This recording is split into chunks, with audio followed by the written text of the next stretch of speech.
I'm going to give a book. I know I'm not allowed to, but it's actually really, really good and really absorbing. And it's a first person account. The book, it came out last year. It's really, really good. It's called Basketball Trafficking, Stolen Black Panamanian Dreams. And it looks at what he calls, this is Professor Javier Wallace, he calls the pipeline for black basketball players in America. It's really, really, really, really good. It's called Basketball Trafficking. And I think a lot of this stuff, because it's so mystified and we don't see it, I think people think, oh, this kid was really good. Oh, he got discovered. He did a tournament here, did a tournament there. And he made it, and he's going to go back. It's a lot going on.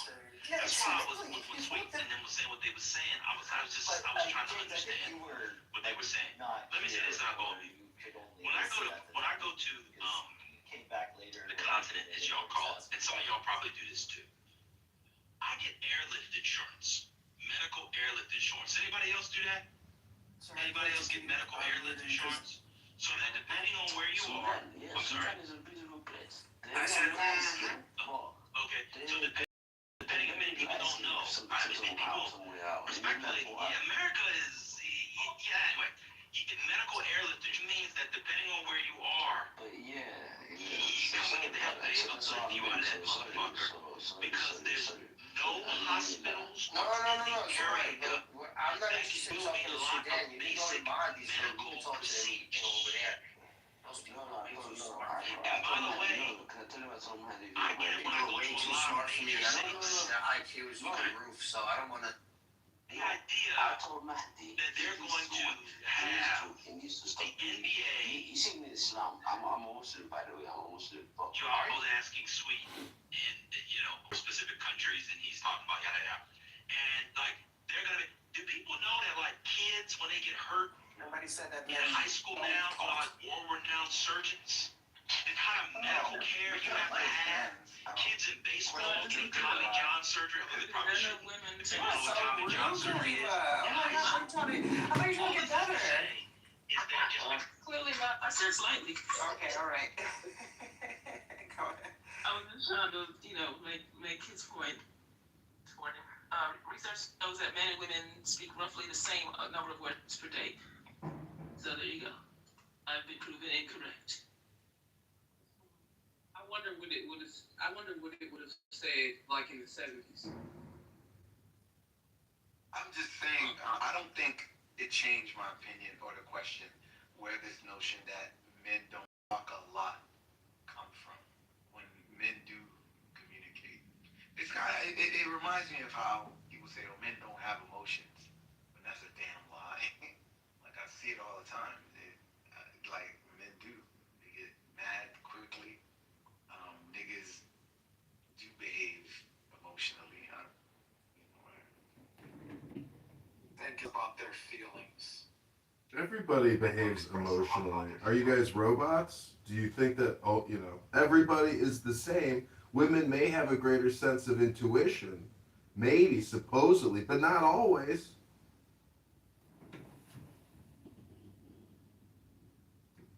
Is any response to someone in particular? Yeah, the previous speaker was saying, men don't speak. Men do speak. Men have emotions. Women speak and women have emotions.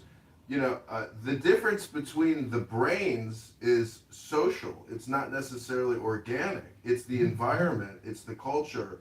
It's the protocols.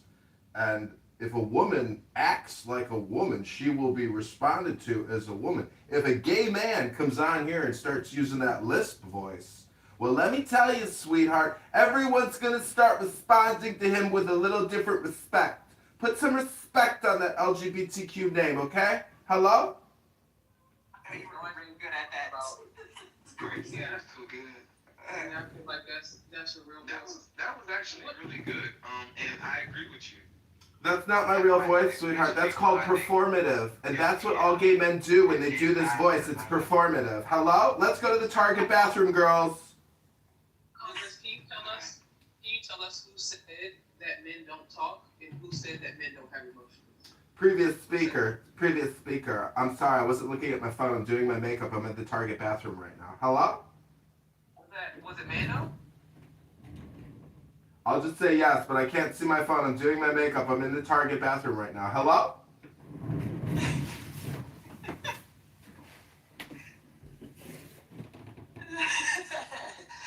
Sorry, so that was for your band though. Hello?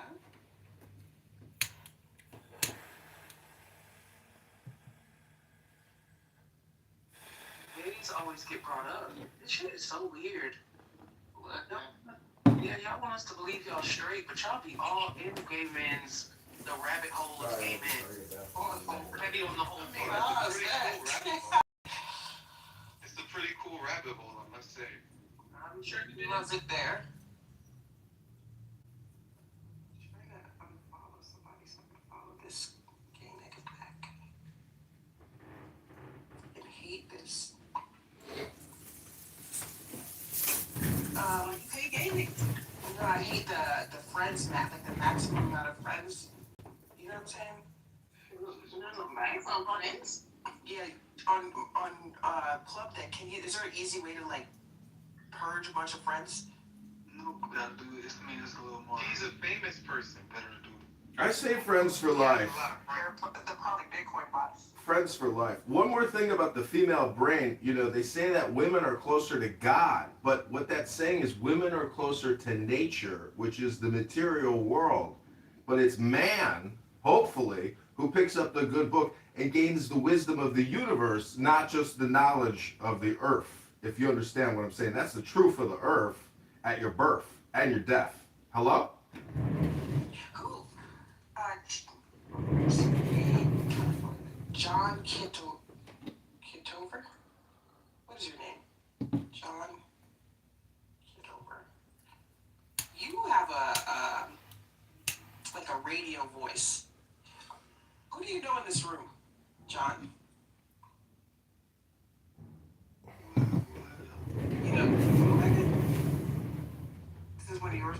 I know everybody in this room. I know T, Fro, Rohan, Bootlegger, Clan, Kalima, El Normo, Jay, Mando, Sasha's Red. I know all of yous. I've been listening to Research Purposes only for 4 years. You guys are the greatest. Hello? Long time listener, rarely a speaker. I usually just absorb your wisdom like a sponge. Hello? I've been listening to y'all for 25 years. That was a good voice too. Who was that? That's like little Donnie. We forgot to say hello at the end, Donnie. Hello? That's big. Gotta answer the phone.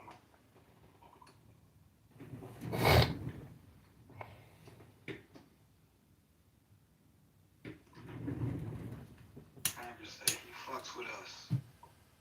Congress is just talking shit because he hasn't been around for that long. He's just talking. He has a pink ticket and everything. But that's okay. He has this. You just got to remember the maxim that all communication is hypnosis or projection or spam. And so the real difference is knowing the difference between, non-spam, non-hypnosis communication, which is sometimes more authentic. But the point is, there's no real difference. The real difference is that a woman just roams the earth consuming without regard to where the funding comes from for the consumption. Women are like hurricanes that just absorb everything that comes in their path and goes from point A to point B at the expense of a man without concern for the man's well-being most of the time. So ladies, keep formulating your devious practices to consume and extract, like a colonist, you might say. A colonial empire dedicated to extracting the resources of a rich continent without regard to the well-being of the actual inhabitants. I am complete. Hello? Cause you colonize us. Goodbye. There is no real difference, but the real difference is... Like, nigga, what? Oh my God. was in your room. You remember when She Wolf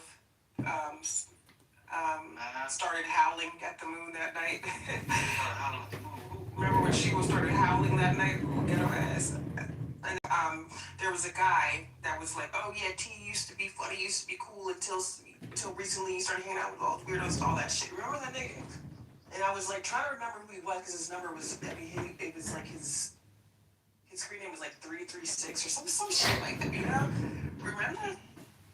Was it three? It was spelled out three or the number three? I mean, he was slow niggas looking. So you were worried about what exactly it was when I said, or something like that, right? Think about what he said. You remember a guy saying, "T, I will find the replay of when you were cool, when you were actually cool, and then you changed, right?" Do you remember that? I remember. You're too direct, T. You gotta talk artistry to this nigga. He might get that shit. Remember that one day, at that one time, I'm trying there to was figure this out. one guy that was talking, No, you're accurate. and that guy made a reference. You gotta understand, She-Wolf is a banshee demon, a racist, loudmouth pig. Hold on one second. I'm sorry, but I record everyone. She's talking about She-Wolf and all the problems I cause for people that have big mouths. We're talking about something big. Hello? Hold on, brother. What the hell? Yeah, hello? So, again, Bootlegger, you remember that one time in that one room? It was your room. They were talking to that one person about that time that T could potentially be cool. Hello? Go get the replays, you know, when I was like, "Hey, go get the replays." I asked him, I was like, "Did I used to call you Digger Lips?" You know, and he was just like, "Oh, yeah, you see, you just do that thing." I'm like, "I'm dead serious. I don't know who you are." You know, I wasn't playing dumb. Okay, well, you don't remember. I think I got the replay though. I'm just saying that She-Wolf is a disgusting human being. And some disgusting human beings choose to come on here and exhibit just how disgusting they truly are. And She-Wolf is a perfect example of one of those disgusting human beings. And I see the same guy has the same profile, but it was Native Lips. But anyway, that's it. Can you still be the profile? I mean, Yeah, I have it up still. I just unfollowed them so I can follow this crazy nigga back. John Kitover. I'm sorry, go ahead, John. Yeah, I've caused lots of problems. By talking in calligraphy. Hello? I've caused lots and lots of problems for people on this app. Oh shit, well fuck, I can't do that.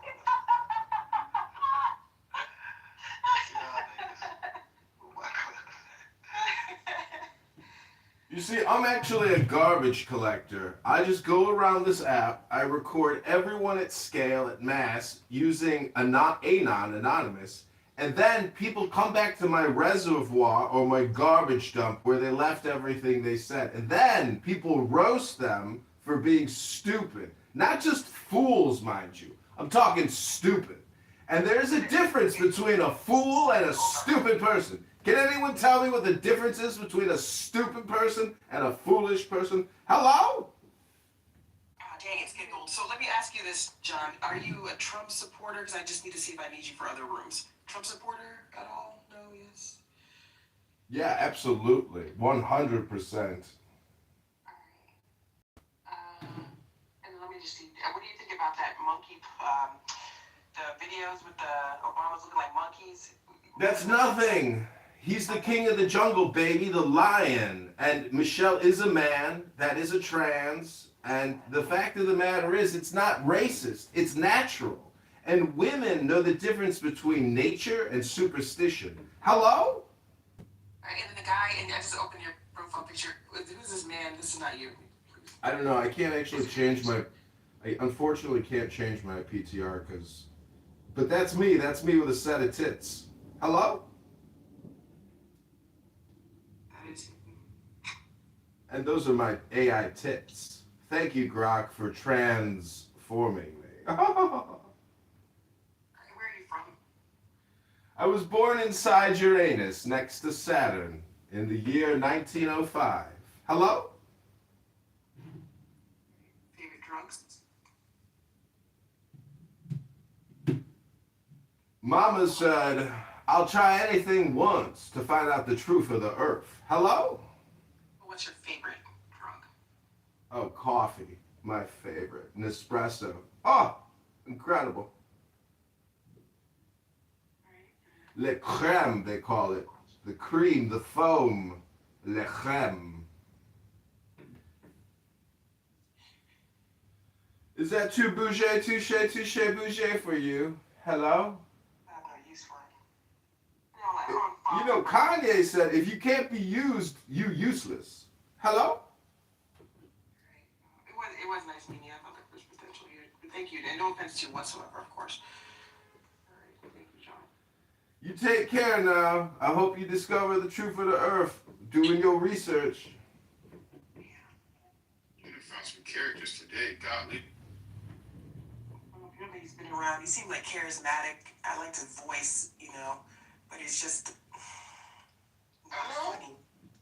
It was you know how things are funny and then it just doesn't stop. I don't know. One-dimensional. Yeah. Too one-dimensional. They Motherfucker! say something funny and then they just hold on to it for dear life. They don't realize it's not.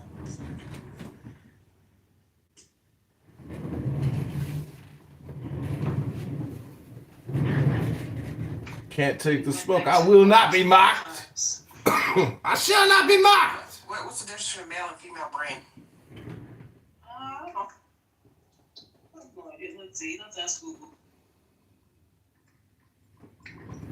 Ask ChatGPT. Look. Obviously, I got brain and brain volume and morphology. Okay, so I'll read one and then you read one. Okay. Okay. So you need to hurry up. I'm here. Hurry up, bitch. That's what she just said, basically.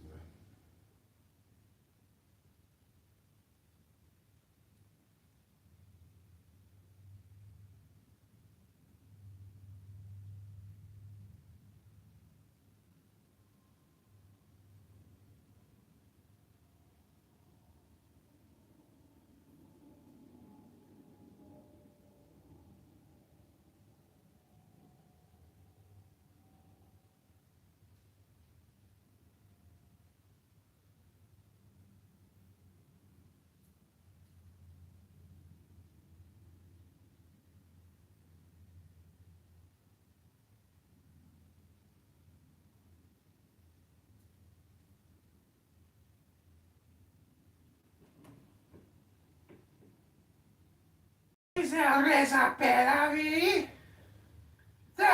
With Reza Peravi. They got a president. Hello?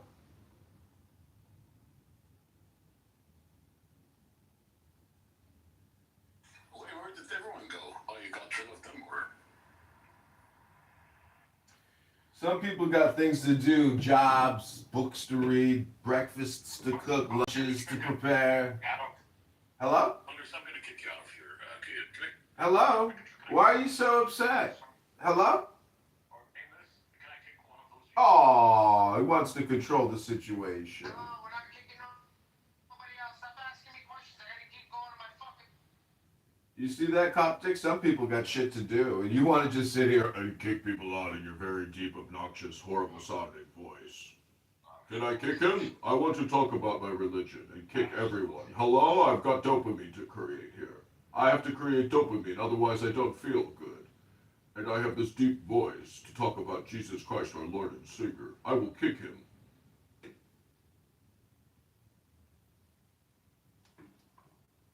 I think that's better, right? That's right.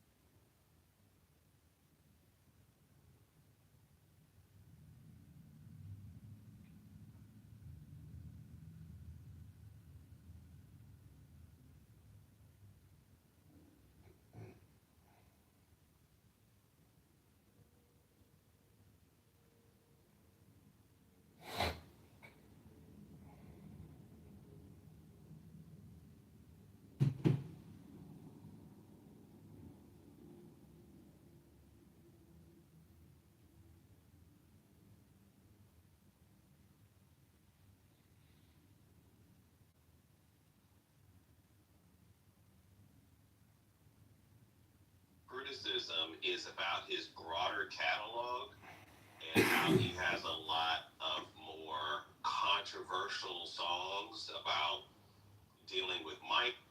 You perform to us. I don't know what word we in.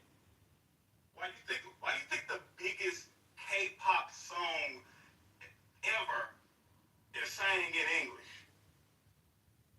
Let me run it back for you. Why you think the biggest K-pop, Korean pop song ever is sang in English? Because y'all don't speak any other language. Because you gonna do what we say over here. No, When we, Bad Bunny apparently was wearing Zara for his Super Bowl performance. Zara, like the Spanish clothes? Zara. Like Zara, the That's Spanish. fast fashion brand. Yeah. I love their Yes, clothes. sir. Me too. I like Zara. My kids like Zara too, actually. Oh.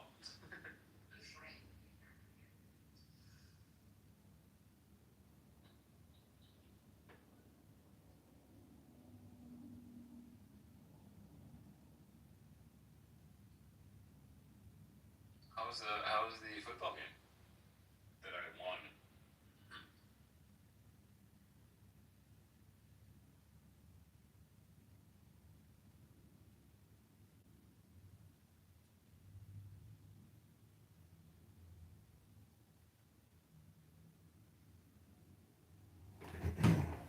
Hello? Hello?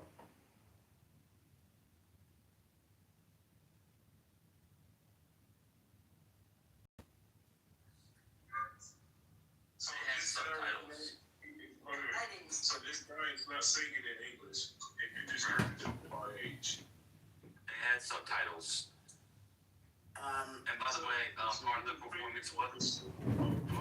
Most American Hold on, bro. English. Do you hear me? Rich, hold on, bro. Some of these things So, go back and watch it. Go back and watch it. What's happening? Oh, I'm in the grocery store. I'm sorry. You're not in the Matrix. He in the Matrix and he keep popping off the mic. Oh, okay. No, I was saying if you turn it on, if you watch it, Butter, they'll have subtitles. They're in Spanish, and then you can just then there's a translate. He's in an But part of American what are you doing, bro? Let me finish. Reggie, you okay, bro? But I think what's her name's was in English. But I'm gonna be really Gaga. I'm gonna be honest. I watched Kendrick Lamar's last year. It was all in English. I understood fewer words last year than I did this year. I have to agree. This is a fake critique. Yeah. Also, we have to get out of this. And let me talk, bro. Let me talk. I've been trying to talk. Let me just say this, and then I'll go right to you. Okay? Yeah. Let me just say this. Yo, bro. Stop. Bro, I've been on stage for 2 hours. I haven't spoken. Give me a sec. All right? Well, good. Take 2 seconds, man. Jesus. Okay, guys, he All I'm has one saying is follower. thank you. He may not know how it works. Okay, yeah, I was just trying to say one thing and I'll be done. We have this American thing where we can't, withstand anybody that speaks anything other than English. Yet, Michael Jackson, Beyonce, Taylor Swift, they go all over the world with people that don't fucking speak English, and they are filling up stadiums. People are singing along, don't understand what the fuck's going on. So, realize that this is like an American thing. I don't even think it, I agree with what you're saying 100%, but it's like, I feel like most people aren't really educated about who this person really is. Bad Bunny is a Puerto Rican, right? He is by definition an American. We live in a country where over 50 million people speak Spanish, right? So it's not Hash it between you guys. Who's going to speak to me? Hash it between Okay, I just want to ask you a question. From the day Moses came down Mount Sinai until Jesus fulfilled the law, the people under the covenant, what did they do? What did they do? They followed Jewish law, sir. Right. And where do those Jewish laws come from? Because it's not in your book. No, it's very cryptically done. It says that on the holiday you should take 4 spiced species, a pretty fruit, something that grows by the earth. How do I know what to do? Teach me the rules from the book of law. Probably they had rules. I don't know. It's not everything is in the Bible. I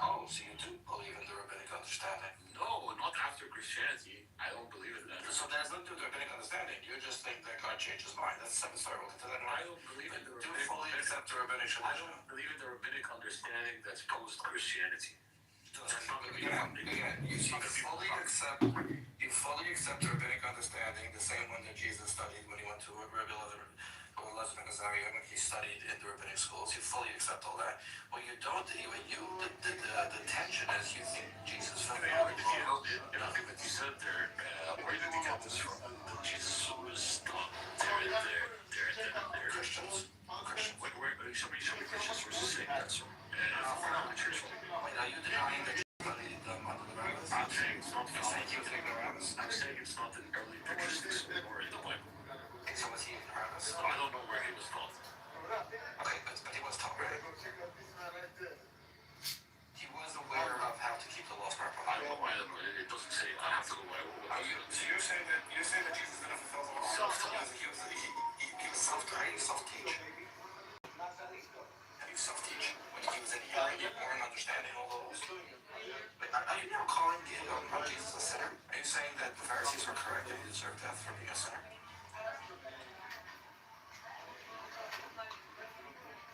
No, huh? You may be over your head. Okay, so let's establish this. Do you fully accept the rabbinic laws that you call rabbinic? That means you fully accept the oral tradition of how to keep the law from what it says. The point of contention is you say Jesus fulfilled the law, and all the other rabbis said that he didn't. That's the tension. Don't say you don't accept rabbinic law. You don't say you're a Christian. For sure, right?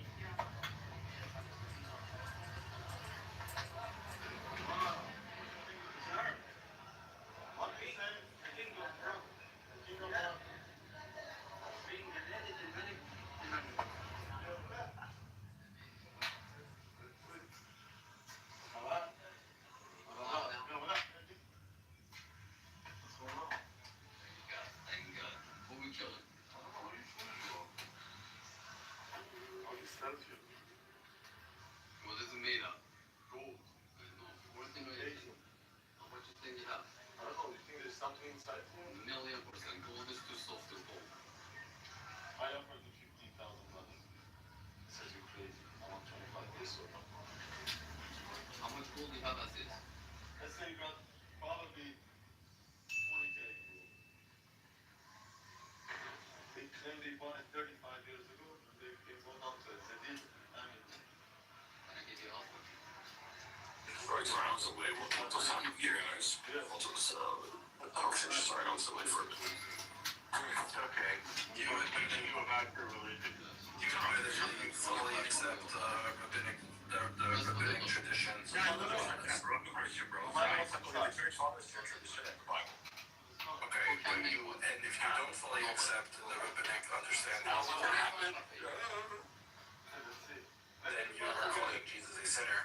And What the fuck? Why, bro? Why? Because according to your tradition, he followed the laws, right? Why did you say it? My tradition, you did that. So now you're calling Jesus a sinner. Why would I call him? Okay, they're tap dancing in a very funny way. Did he follow the law or not? It's a yes or no question.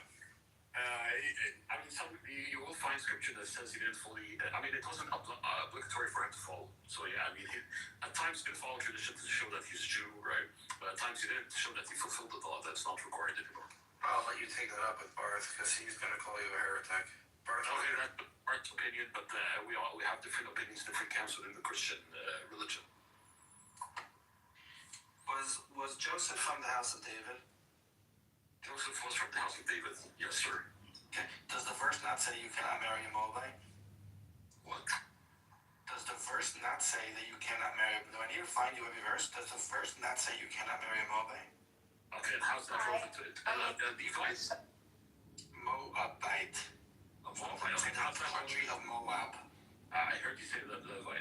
How's that relevant to anything that we're talking about right now? I will make it relevant. I promise I did every single time. But we established that the verse does say you're not. I only answered all of the questions, sir.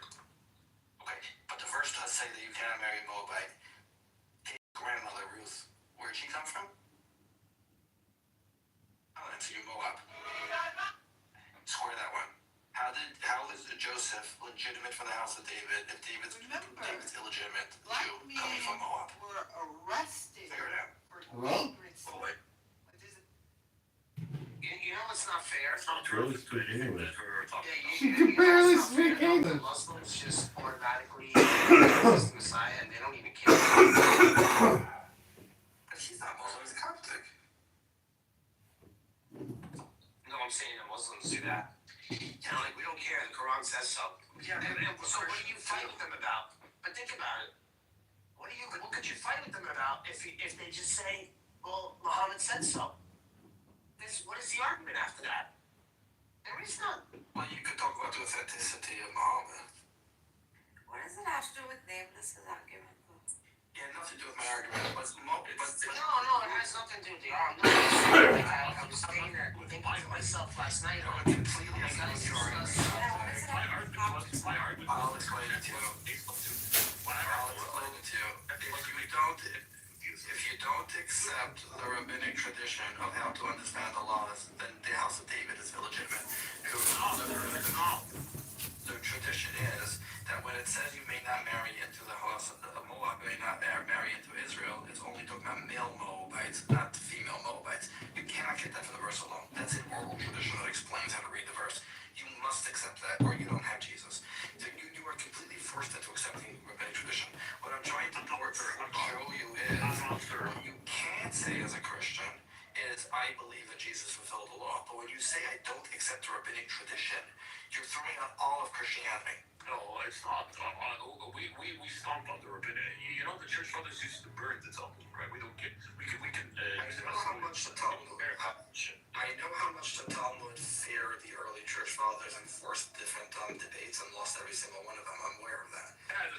They lost multiple debates over the Talmud and they finally had to burn it to get. Yeah, the Talmud that taught the worst moral behaviors than any other faith. Yeah, that Talmud, right? That taught that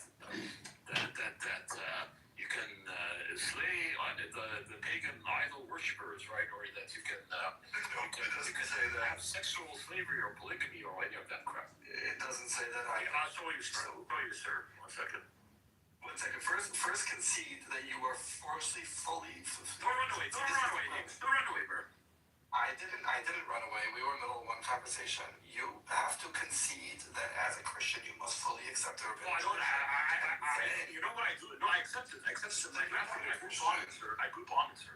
So you're not a Christian. I'm glad we established that. The church fathers used to burn the Talmud, sir. You want to show the church fathers? I am aware that the church fathers would burn the Talmud. Yeah, we have church fathers, but Did you smoke a joint or something? Because you're going at 100 miles a minute right now. I'm getting worried. There's a part of me that's worried of your heart. Is your heart all right? Are you pumped? You sound like you're about to lose your shit. Are you all right? Thank you. I just kicked out this other guy from in here for doing the same shit. For acting drunk. His car sampling shit. It's like, oh my god, what the fuck is going on? Remember, did you find me normal today? I ran normal today. I tried to get that, unfortunately, 7 I think you gotta stick to 30 milligrams a day, bro. Stick to 30 milligrams a day. Thank you. No problem. Thank you for your good work. Yeah, 30 milligrams a day. Don't do 60. How about you start doing the shit you're doing right now? How about 100? You're just gonna throw up. You're just gonna throw it up. You can't OD from this shit. You just throw it up. It's a fucking waste. We're gonna make I wanna throw it up. Can I do it one day with you? make a diamond chain. Give it to the setter. Are you prescribing shit that I'm prescribing? And we're asking. No, I don't need prescription. I'll get the paper, right? No, fuck that. You want me to pay for that shit? A completely unique, the first one ever made. And You get a prescription for weed? Opal chain, which No, not is for a weed. natural For what? right here, is roughly Anti-trans medicine. And this is the different look. It's up to you if you want something unique. It's called anti-trans medicine. Or the diamond. So that I don't go trans. They said I could We're gonna make the I'll world's throw first it opal back. chain, and at the same time, we're gonna make a diamond chain. Give it to the It's just setter. anti-trans. I don't know what they This call. is I the don't know what they call it. Stop shitting with us, okay? $20,000 for that as a final product. That's What's wrong with anti-trans stuff? Opal chain. It's Yeah, that's completely not unique, look, first one ever made, and the price for an What's opal wrong with being chain, trans? which is a natural. I'm taking the anti-trans is shit. roughly Something like that exists. And this is the different Yeah. look. It's up to you. If you want something unique, you can If you have trained dogs, you take the medication. the dragon seeds. We got one last dragon before the year is up. Just a dragon statue on the other. So, I designed this dragon, by the way. My design. Something for your mantle, something so you always remember this special year. So what is right? If you want me to like consecrate the church and join the Catholic Church? no. You want me to be Roman Catholic, right? No. No. I think I can do it. No, I'm not. No, I'm not. I'm not inviting everybody. No. I never asked anyone why you're not a Catholic. How about Christianity? Christianity's fine, yeah. You'd invite everyone to Christianity, right? You'd want everyone to be a Christian. I would invite people, certain people, yeah. Yeah. Not all the Muslims, though. Not all of the Muslims, though. I don't think they deserve it. So you're saying that you're not inviting me to Catholicism because I don't deserve it? No. I'm talking about Muslims. You stay Coptic because you speak the language you speak. Yeah.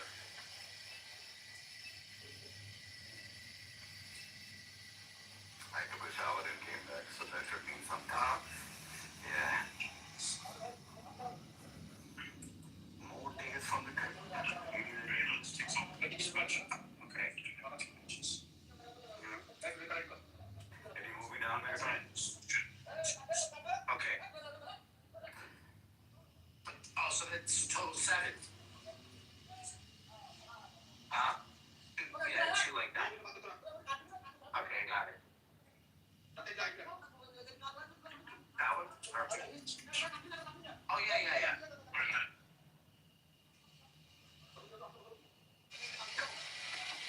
You want?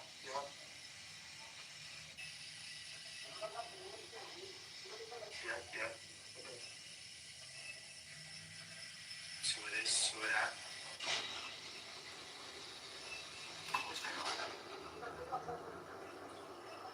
There was too much hookah going on, too much bullshit going on before. There was too much Luca. Yes. Luca Brasi.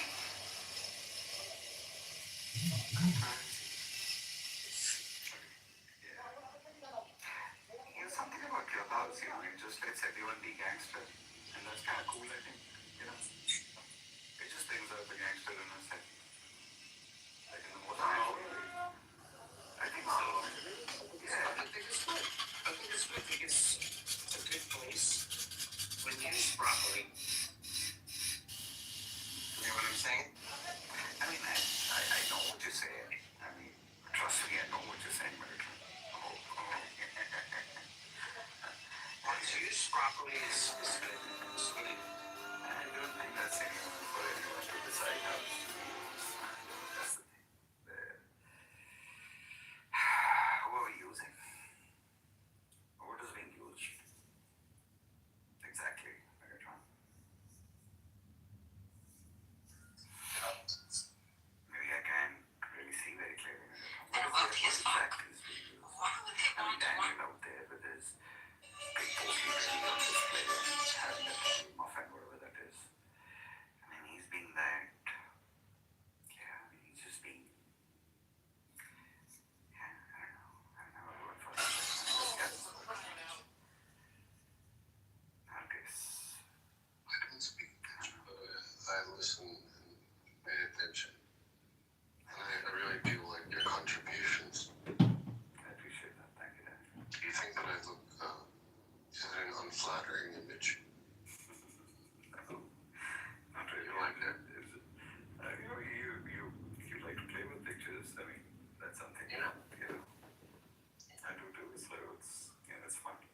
You like to play? I mean, picture play is fun, isn't it? I mean, you kind of adopt a new picture. I mean, it's exciting to me at the end of the day.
I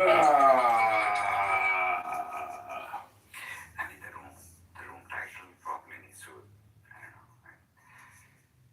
Hello? Well, okay, I could think of What do you want to talk about? Let's just I don't know much, you know, I can, I can read something. And you know, what I'm doing right now is very, very Coptic, extremely Coptic, so Coptic that I don't expect anyone to really understand. But, you know, if anyone would like to know, I'm open for a cup of coffee, a meal sometime, you know, a yacht maybe. And then he's just flying into the airspace and kind of Iceland. Oh, my friend is here. So clearing the airfield right there. Be still and know that I am God. Convert this to a QSM declaration. QSM is Qasam. QSM is Coptic for Qasam. It's like a vow. So, is the book that I am writing, is that inspired from the Quran? Yeah, possibly. I won't deny, is it inspired from the Bible? Literally. Is it... My friend, this is what I would call somebody who says they're going to read a book but can't read a book. That's what I was, you know, I am engaged in. I don't know what you guys, I mean, I don't know what you guys are up to really clearly. You know, so, yes, that's what I wanted to say. It's not reading a book. Hello? So, if you want to pick up a topic of vows, maybe, you know, Daniel, since you've been thinking about greed and, you know, there is no... My friend, welcome to the Lou Fact Show. These are some things that catch your fancy. And maybe...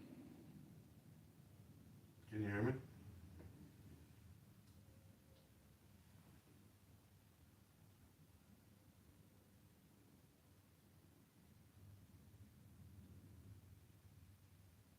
Hello?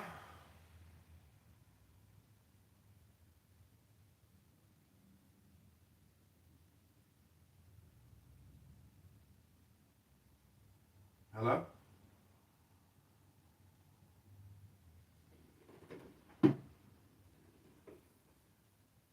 Hello?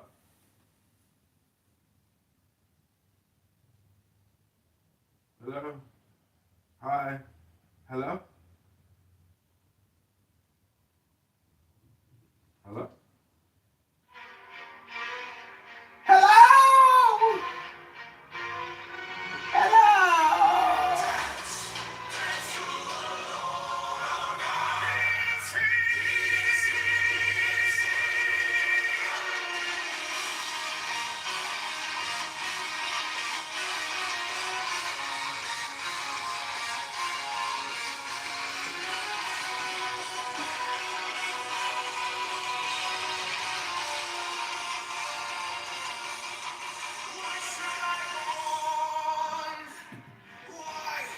Why comes the sudden cackle of a million imps of hell?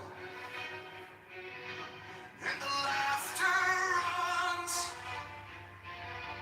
but sickens not the universe, but shakes not the stars. God, how I love thee.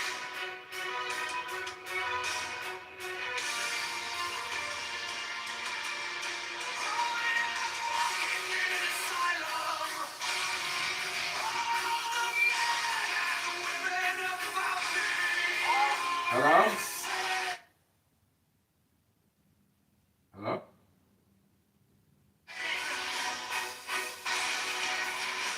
Hello? Hello? Hello? Somebody told me yesterday, they're like, John, I got a good merch idea for you. You should just create a t-shirt that says, hello? I was like, actually, that's like not the dumbest idea I've ever heard. Because it's basically making fun of all the stupid people that say, hello?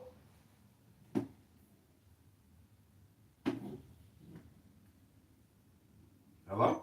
It's a black lady thing. That's the newest thing. where they go on a rant and they're like, I told you KFC number 5 is the best. Hello?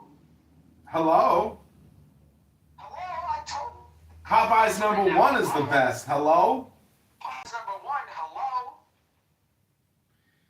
It's a little bit like a smoke detector coming out of the body. It's like a scanning and like a beeping, system. It's like, hello?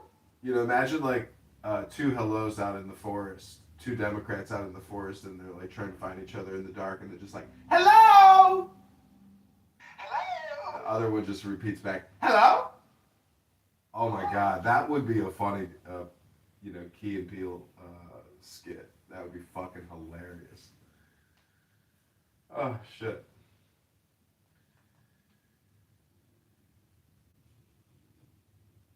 Hello?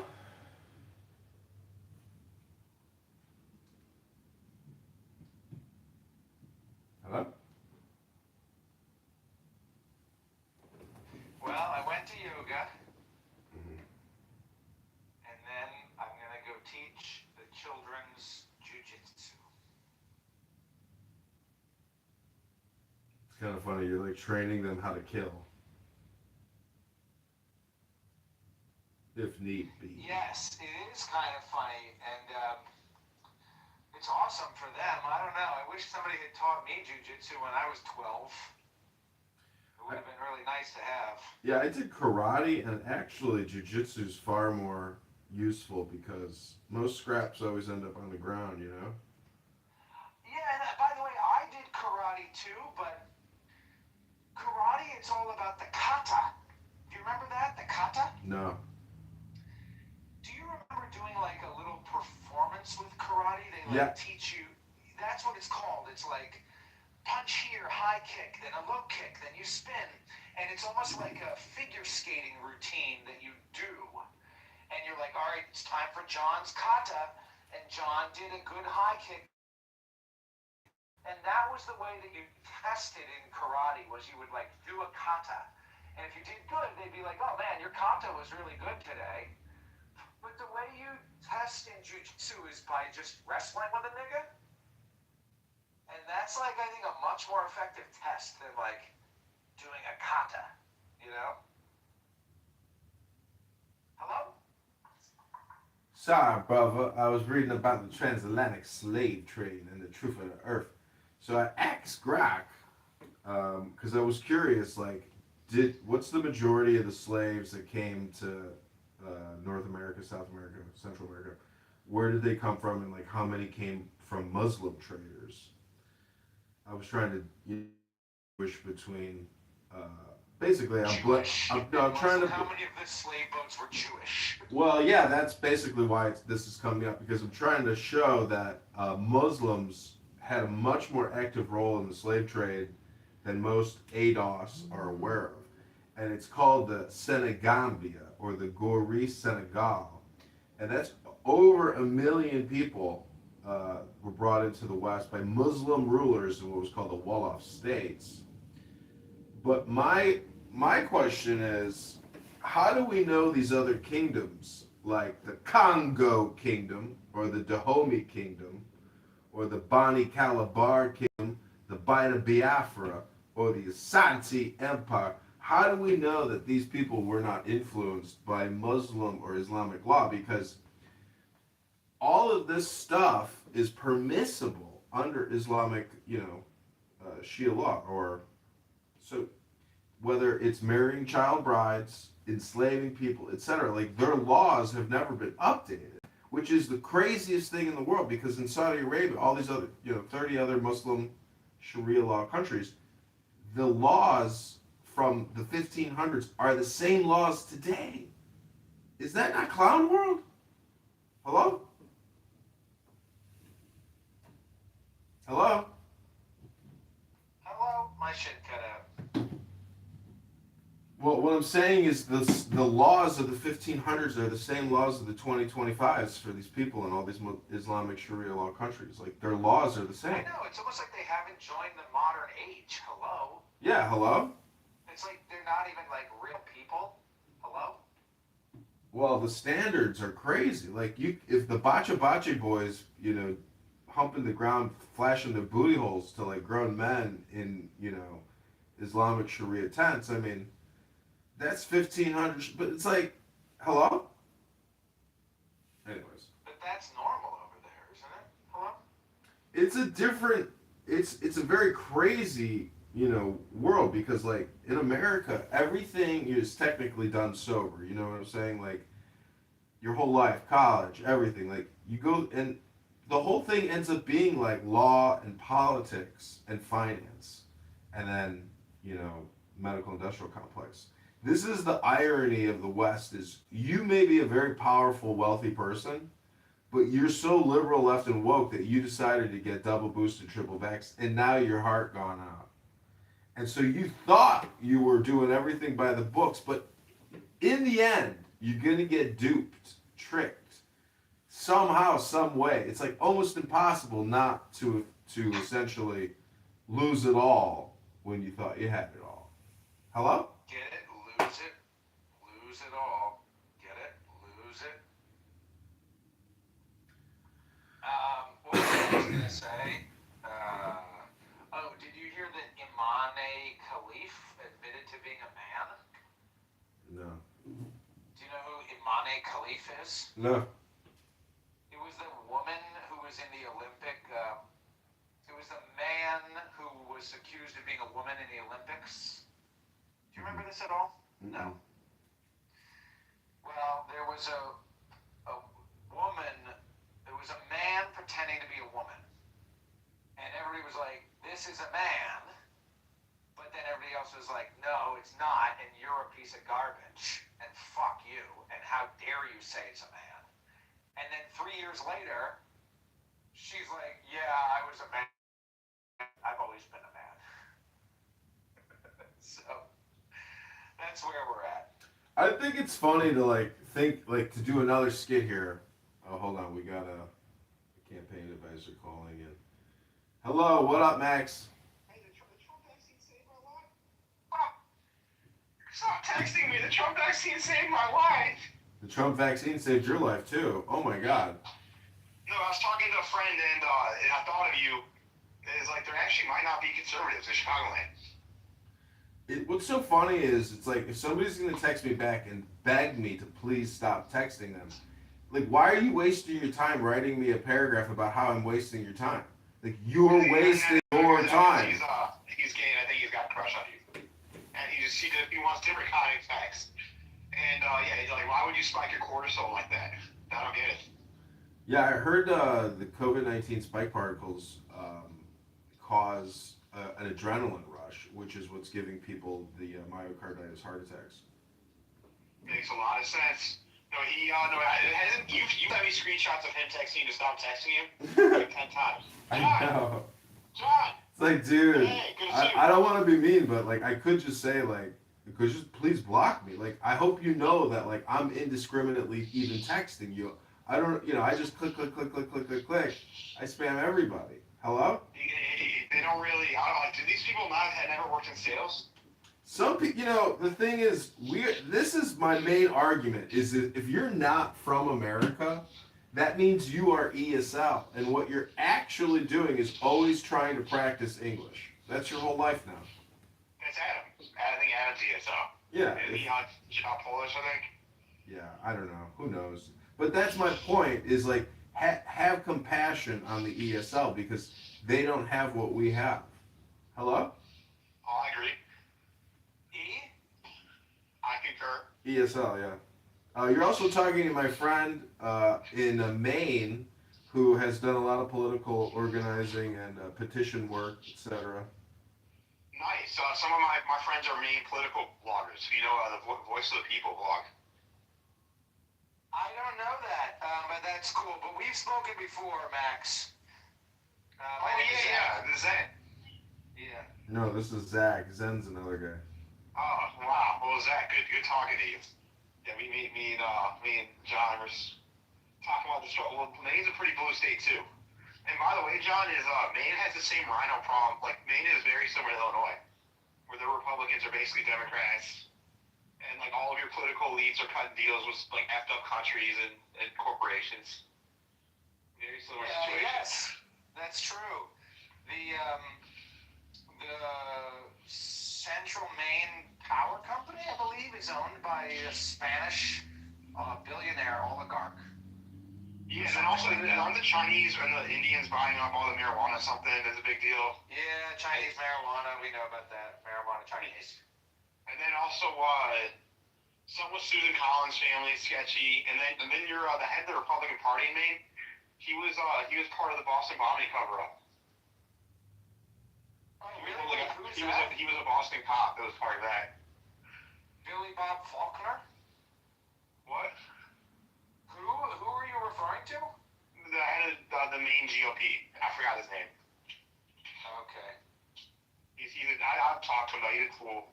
But I was half joking. But the Boston bombing, they did cover that shit up. Like when they killed the friend or whatever. Do you guys remember that case? Yeah. They used a crock pot. Yeah, there was a lot of fuckery. And then they randomly shot the friend who had information. Oh, they used a pressure cooker, not a crock pot. Yeah, they used a pressure cooker. Lunch. I mean, who knows? It could have been them. It could have been more than them. I mean, have you ever used like a cooking object that essentially like? No, you could. My grandfather and my grandfather was a self-taught chemist, and then my great grandfather on my other side was actual. I guess he went to college, so he was trained. My grandpa didn't graduate college, but his entire life he was a chemist.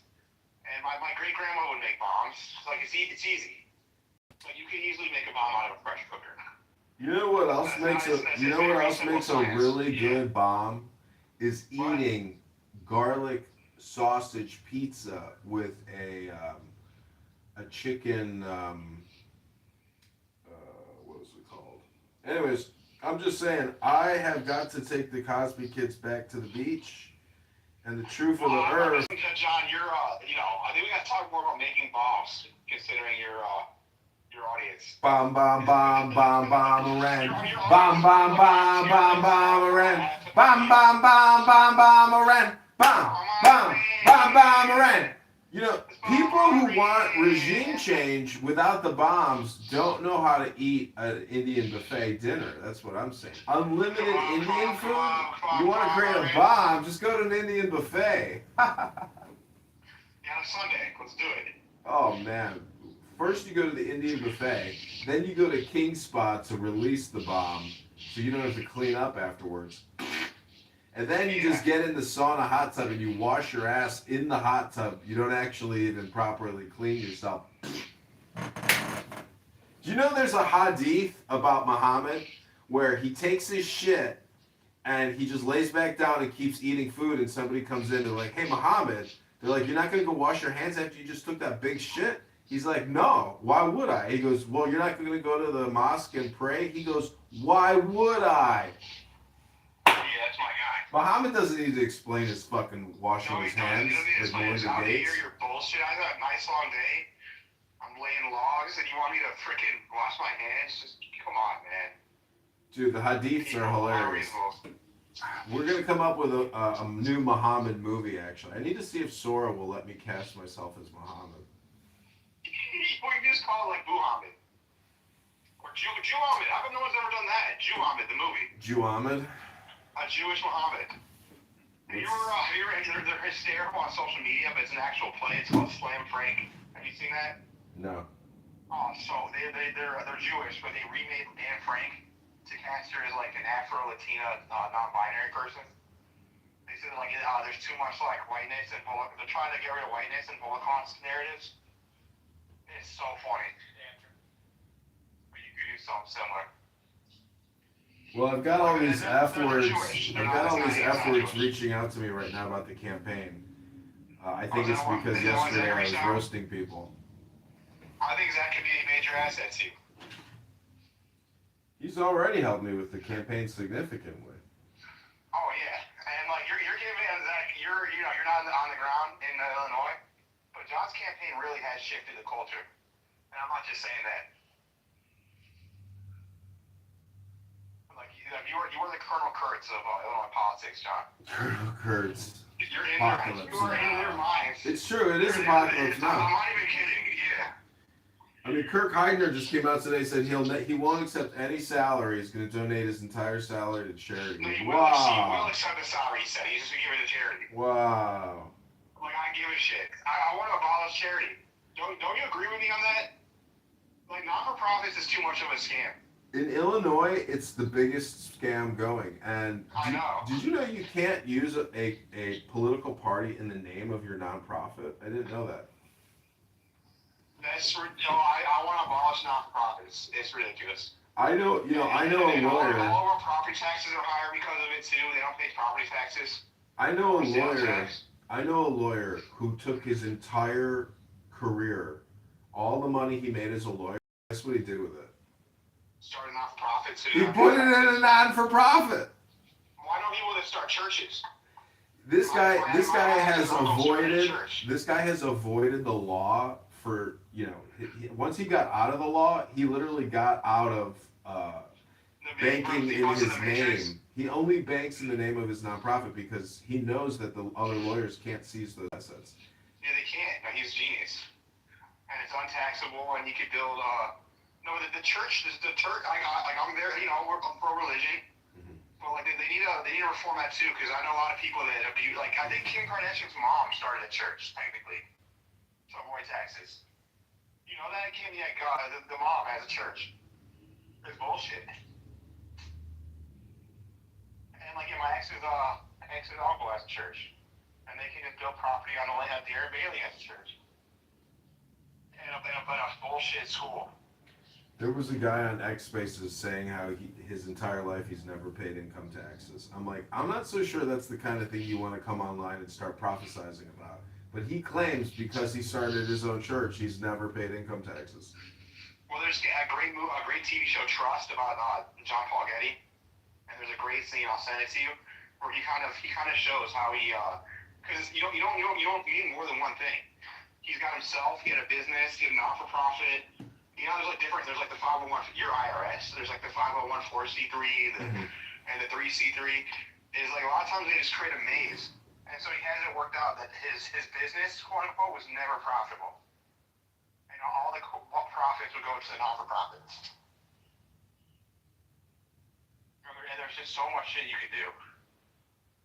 You can buy a painting and then loan it to your not-for-profit. I don't like it. Bring Ron Paul back.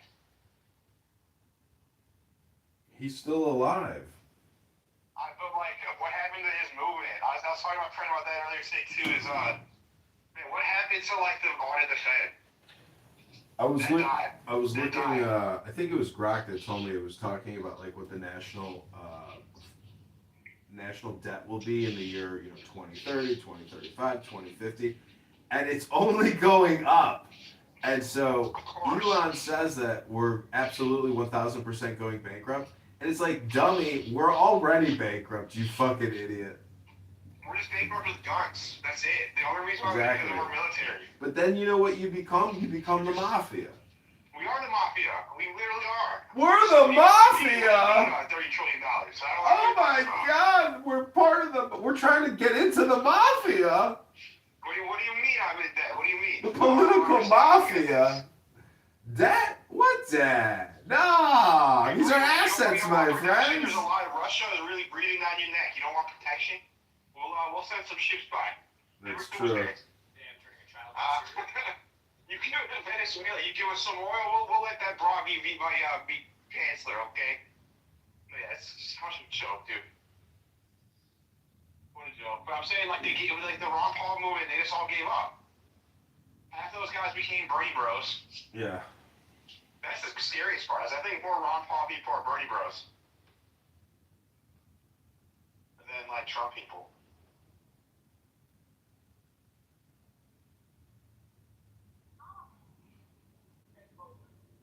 But, I forgot why I called you. There was a reason, though, I swear.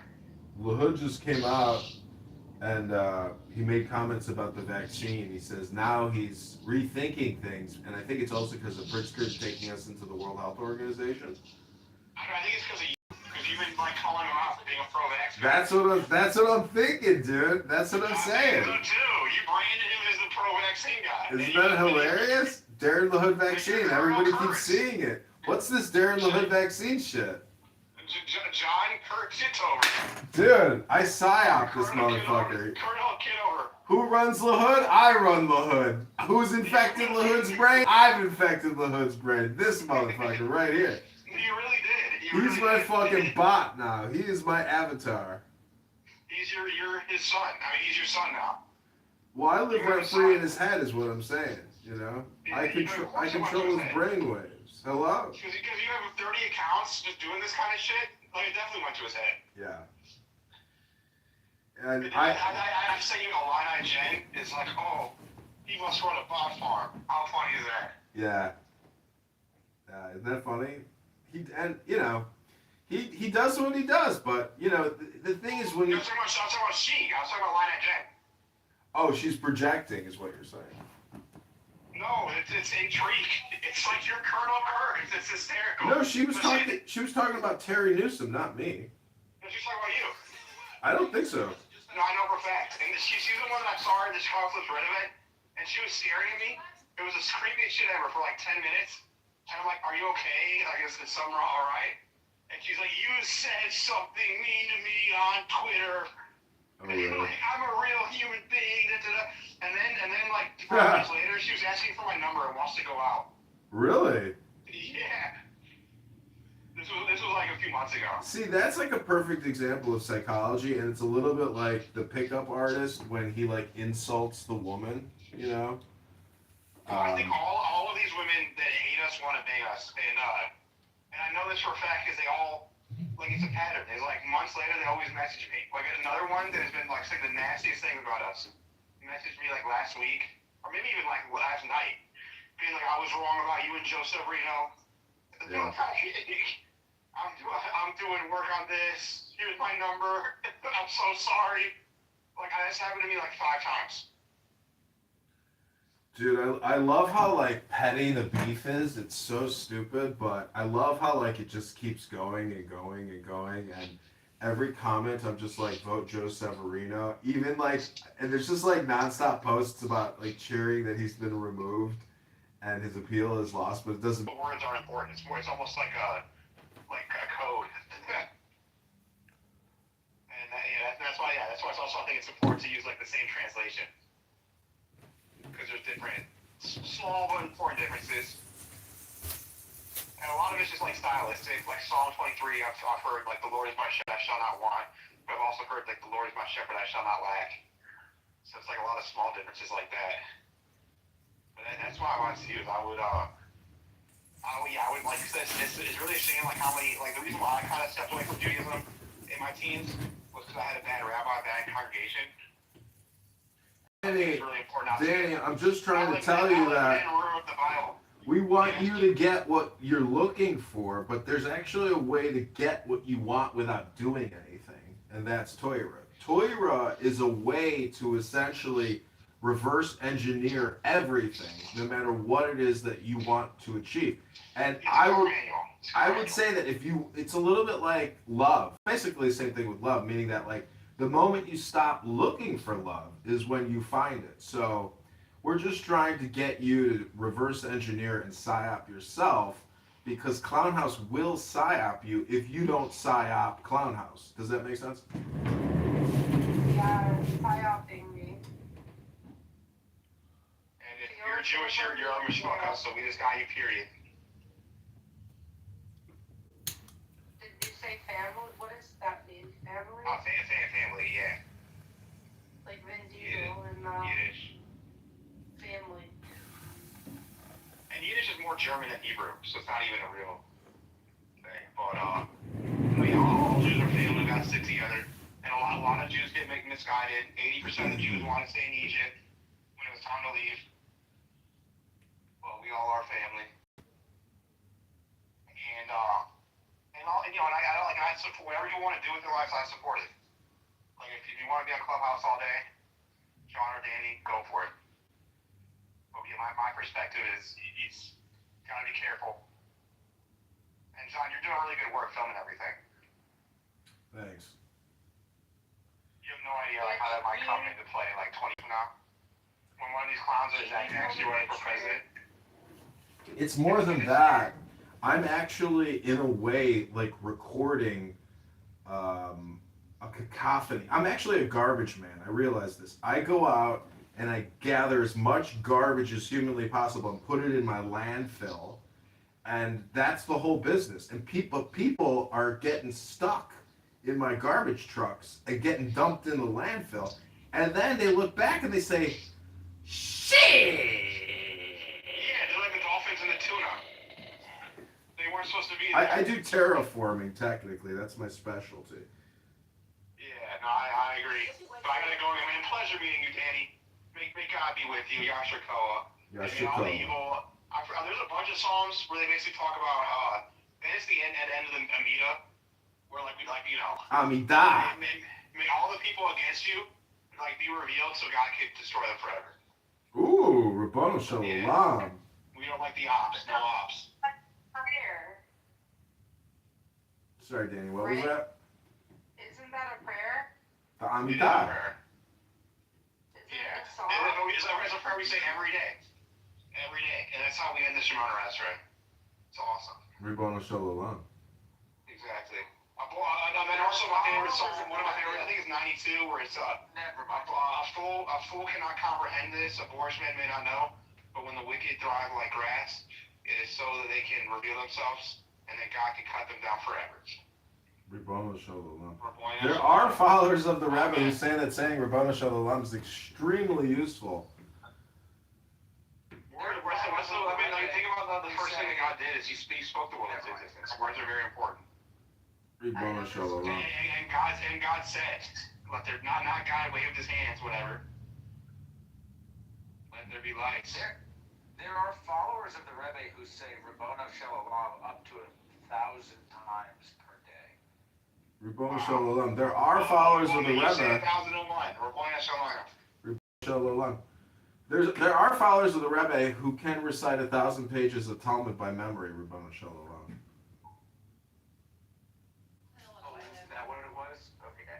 No, he goes to the other rabbi's synagogue. He says, I got a follower who can recite 1,000 pages of Talmud. He says, that's amazing. The followers of the Rebbe, they can say Rabbanu Shalom 1,000 times.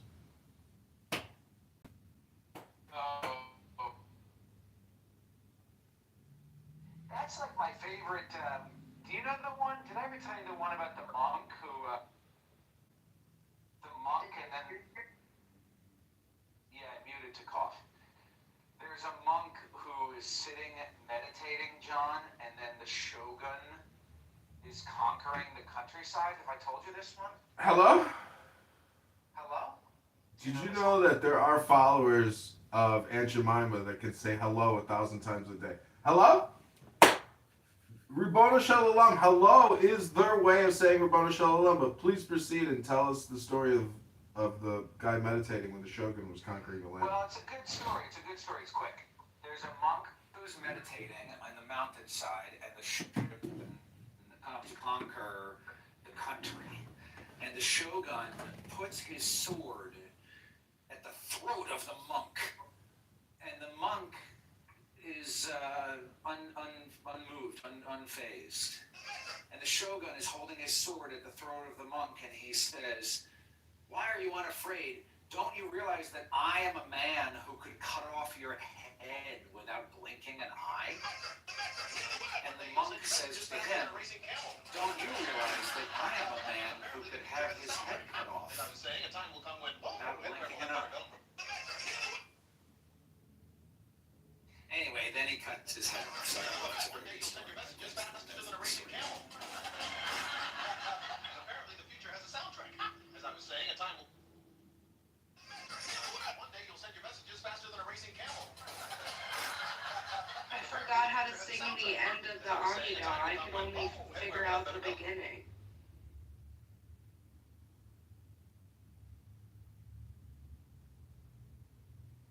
So what happened to me?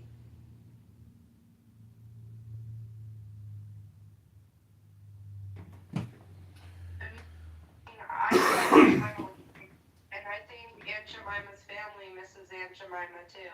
How dare they get rid of Aunt Jemima and Uncle Ben? Exactly. Aunt Jemima and Uncle Ben are what make America great again. Hello? You know, it's black representation. I don't think it was necessarily racist. Maybe Uncle Ben was more so than Aunt Jemima. You know, I was very much against Black Americana art, and I thought it was very racist. And when people sold it, I was like, this is horrible. But you know, a black woman, they fought for that shit to me, and I was like, okay, I'm gonna listen to you. You are a black woman fighting for Americana art, like, and it's like history repeats itself. Let's keep this shit. Why are we gonna rush to erase everything? Well, I just cast myself as Muhammad on Sora. It's working. We've got a new glorious Muhammad Sora movie coming out. World War III. I was on here when someone posted like a picture of Muhammad, and I didn't know there was like this rule like in Islam where you can't like portray the prophet.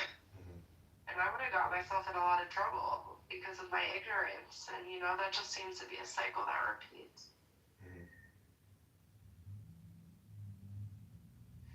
That's amazing. If Sora can create an image of you as the Prophet Muhammad, that seems that's revolutionary. Well, I want to thank you all for coming to Lou Facts Show. It's been a glorious morning so far. We're on our second cup of coffee. We're going to the gym pretty soon. CM is here and proved to me blank is God. Thank you for being here, CM, and being a part of the audience. I know I often make fun of you for being a moron or stupid or an idiot, but really you're just a fool who's still doing personal development like everybody else. And I hope that this room has been healing for you. Informative, educational, entertaining, and the content that you're looking for. Hello? Why do you make fun of me with the hellos? Hello? Stop it. Wait, why do you think that is about you? Hello? Because I invented that hello. Hello? Yeah, that was me that invented that, and I didn't get a patent on it. Hello? Hello? Hello? Hello? Hello? Hi. Hello? You know, I've been wearing earplugs for 2 days now as I record Clown House because it's actually very loud. If you have the volume turned up on your phone all the way, when guys like McZed or other individuals or even yourself, Danny, come on here at full blast. If I were to take these earplugs out, do you know it's just too fucking loud? Hello? How was my crying? How'd I do? Like, I could probably cry some more because they're trying to put me in jail or take my organs or worse.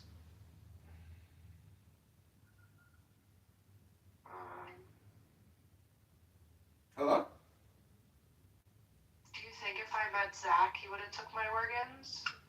Do you think if I met Lou, he would have took my organs? Hello?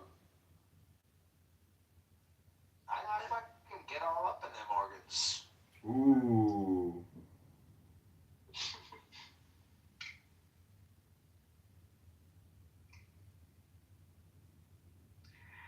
A lot of people thought that Lou Fax died. Why do you say that? Because they just heard Lou and everyone knows Lou Fax. And nobody knows, like, Lou.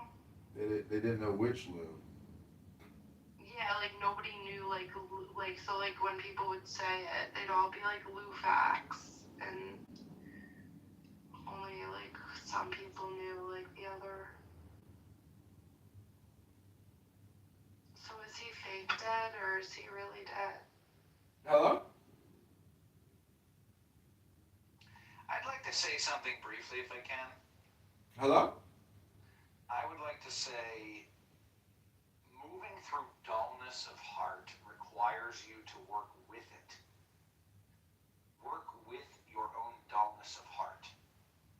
Working with it, which is your own dullness of heart, you must be humble before everyone, in front of everyone. Be humble, Being humble, you must not judge others until you stand in their place, which is impossible. So you have to just do it theoretically and just realize you can't stand in everybody's place. You can't judge people until you stand in their place.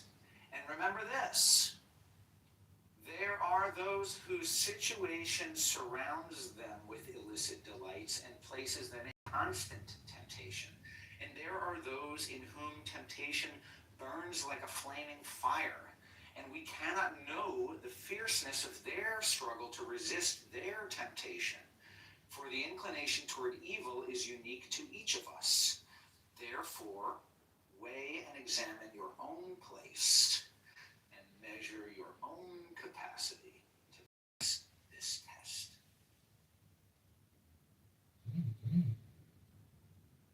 That is, of course, from a book. Ribbon Shalom, was that from the Tanya? That is from a very good book. Oh, and look what CM wrote. What the fuck are you doing here, Danny? Can you explain that to me, my friend, or Danny, why some guy named CM in the goo is in the chat asking Danny a question? Hello?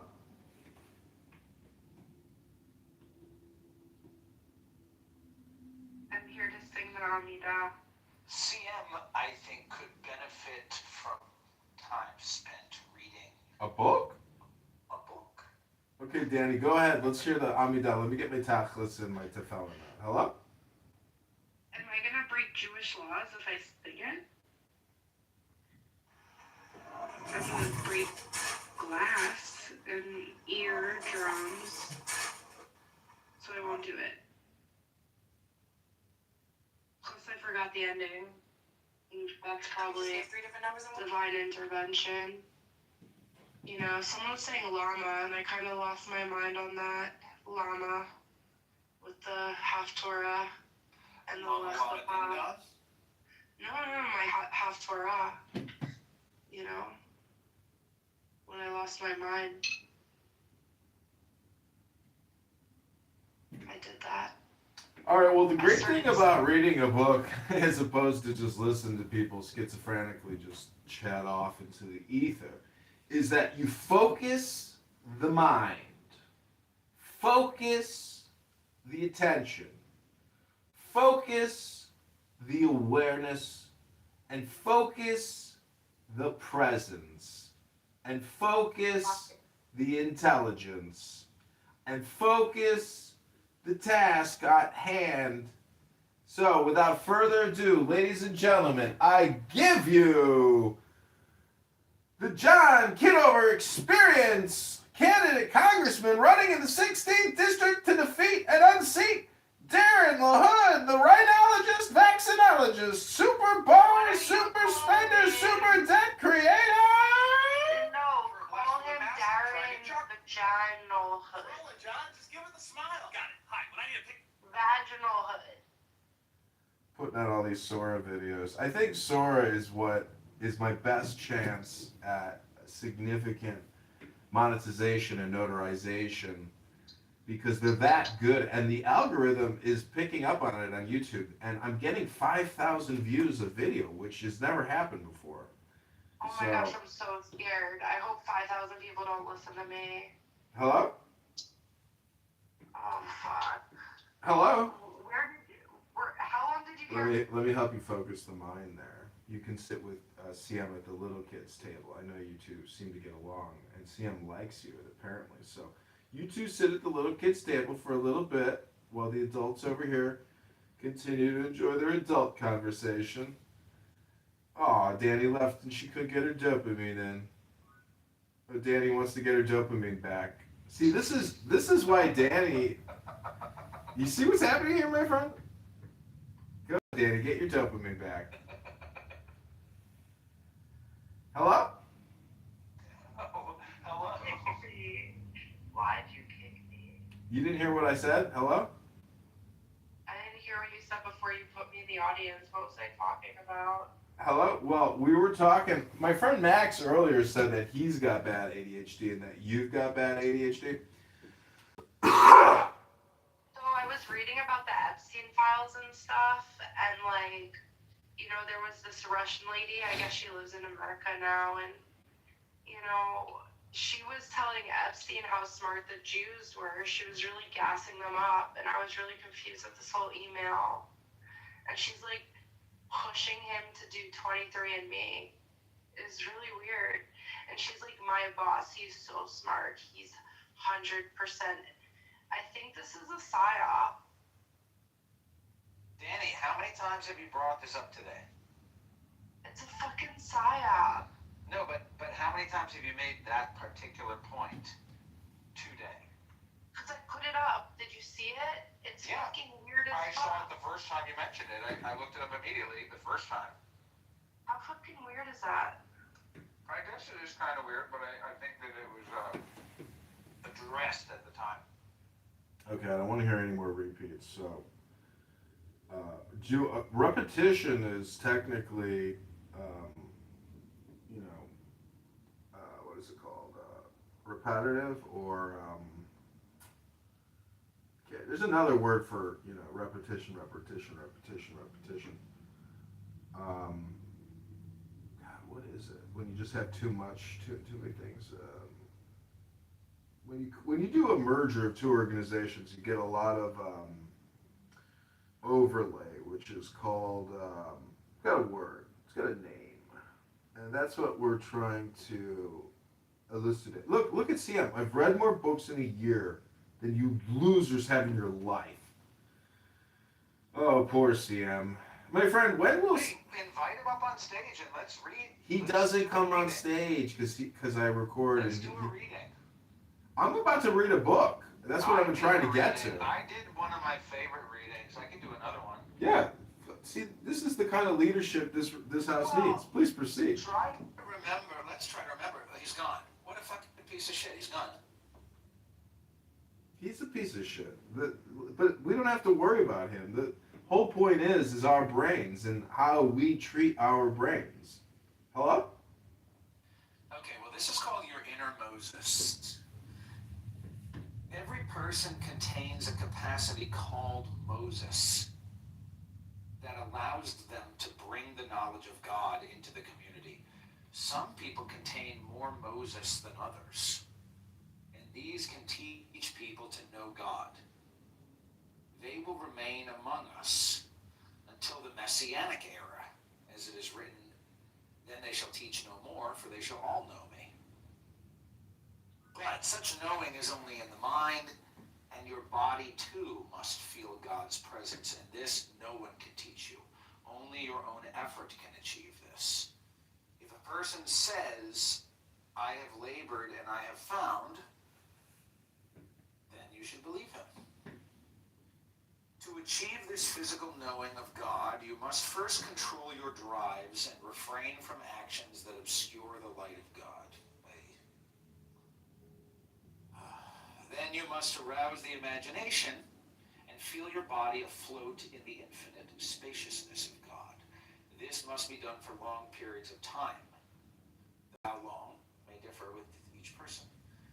The essential thing is to train both heart and mind to see all things as God, even Clownhouse. This is implicit in the word faith, which we should understand to mean training. That is amazing. We should probably read that like 11 more times. Because you gotta have faith.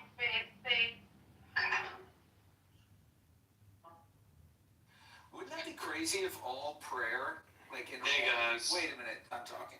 What if No, all that's prayer Dimitri. and all... Alright, never mind. Thank you, I'm complete. Hello? Yeah, hello is right, my friend. Great reading. Let's see if we can keep up the positive momentum. I hear this room is polling at much higher than the actual poll numbers are, like 7 to 10 times the real poll numbers. Demi, show us what you got. Congressman works for the IRS. Hello? What do you mean?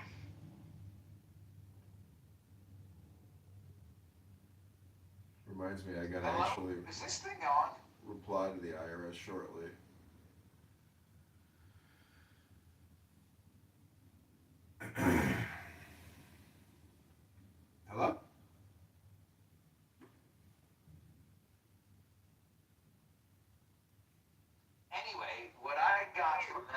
passage is that the majority of all religion is based around controlling animalistic impulses, and then after the animalistic impulses are under control to some extent, then just visualizing yourself part of like the infinite everything.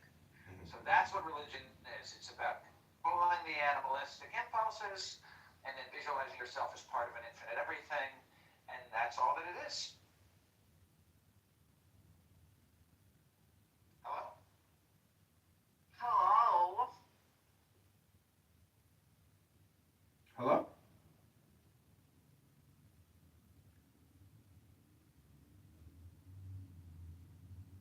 I didn't hear what John said before.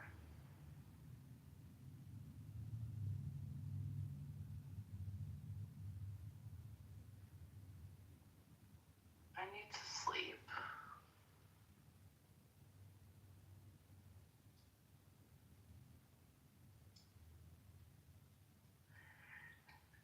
The Lord is one.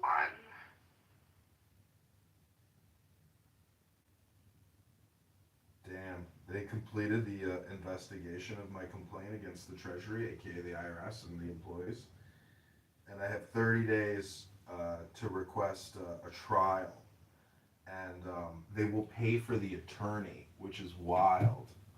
And I asked for $210,000, bono shalom. And I'm optimistic about the outcome of this situation. And I also filed a appeal to the Illinois Unemployment Office, and they owe me $20,000, and I've got that trial coming up. I recently had a judge spaz out when I asked him why he was presiding over the case, not this other judge. And he's like, I know what I'm doing. Shut up. You don't have to worry about what I'm doing. I know what I'm doing. So funny. That's amazing. Rabbona Shalom to you. Rabbona Shalom. Is this all because your boss? Yeah, he said he was going to punch me in the throat, and then the other manager said I was a whore. Made a sexual comment or something? Yeah, so I was being sexually harassed and had threats of physical violence by employees of the IRS while I worked as an employee of the IRS. And the guy hates me so much, he showed up to the hearing for the unemployment office to refute everything I said. And he sent me a letter a year after I was terminated with an explanation about why I was terminated. A year later. So I'm going to bring all this up in the hearing, and hopefully he spazzes out, and then the judge spazzes out and says, you know what? I'm just going to give this guy John Kitover the money. Here you go. And I'm going to be like, Ribono Shalom. Ribono Shalom. So are you with them or are you not with them? No, my last day was May 31st of 2025. But the crazy thing is I stopped going to work in March of 2024. It took them April, May, June, July, April, May. Yeah, so it took them 14 months to terminate me. It took them 14 months to terminate me, which is wild. And I've got more follow-up work I have to do. Like, I still have the laptop, I still got the cell phone, I still have all kinds of stuff. But anyways, this, I believe Clown House should actually be drowned out. Meaning that, like, these earplugs I have in my ear right now is like one way to buffer yourself against the hypnosis. This is probably one of the most powerful hypnosis tools ever created because it's 100% dynamic. Meaning that if all communication is hypnosis, this app is just pure hypnosis. And it's mostly projection. People come here and do projection all the time. This app proves that projection's real. For example, my friend, I got a good example of projection.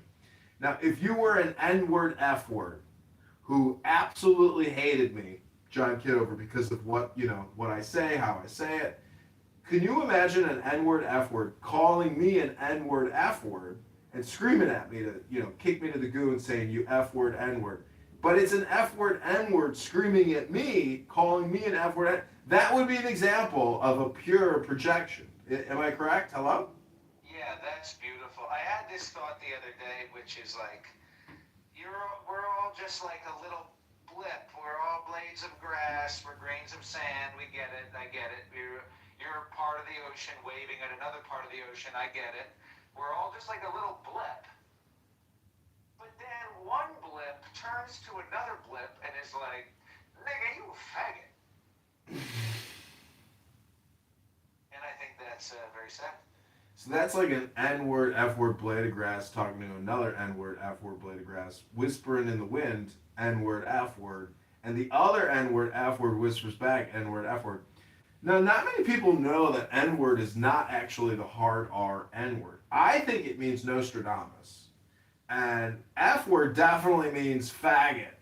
But the N-word, to me, is Nostradamus. So I'm not saying an N-word, F-word said to an N-word. I'm saying a Nostradamus faggot looked over at another Nostradamus faggot and was like, Nostradamus faggot. Anyways, that's my shtick. I hope you enjoyed it. If you are an N-word or an F-word and you've been offended by this N-word, F-word message, just remember that all communication is hypnosis.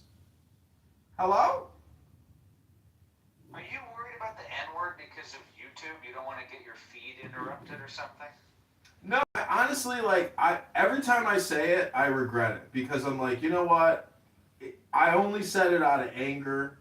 And I honestly, if you could go 30 days without being angry, do you know, like, that's real nirvana. That's real joy. That's real. If I could go one day without being angry, I would be very proud of myself.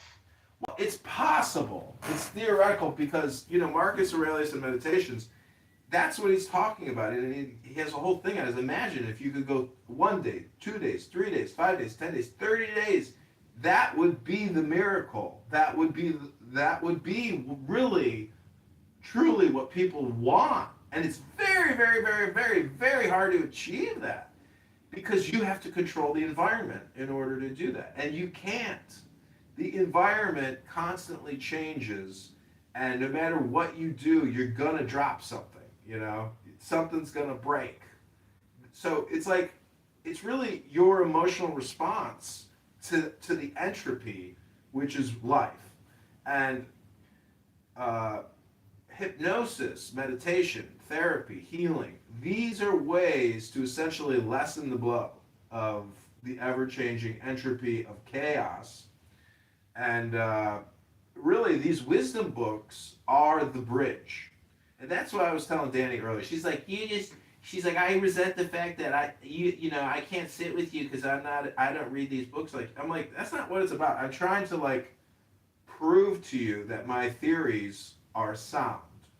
And the bridge of sound is what will bring you what you want. Like, you have to view yourself as a castle or a tower and a king and a queen with bridges in all directions. And you're trying to create gravity. And basically, you're trying to create a tribute system and get what you want by not doing anything. And people just bring it to you because all communication is hypnosis. You see my point?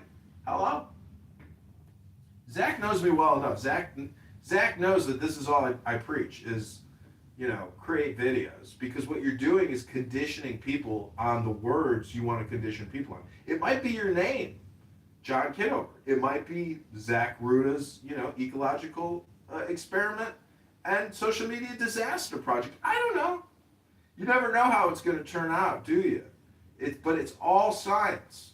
You know, that's what people don't know about science is you don't just talk about science, you run experiments. And most experiments are done with communication. So, you know, this is the Lou Fact Show. Hello.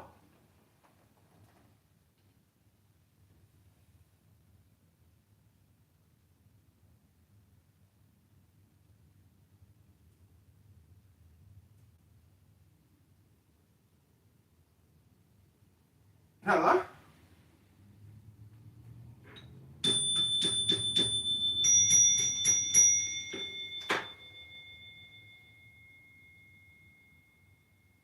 So just take the deepest breath of the day. Hold it for 10 seconds.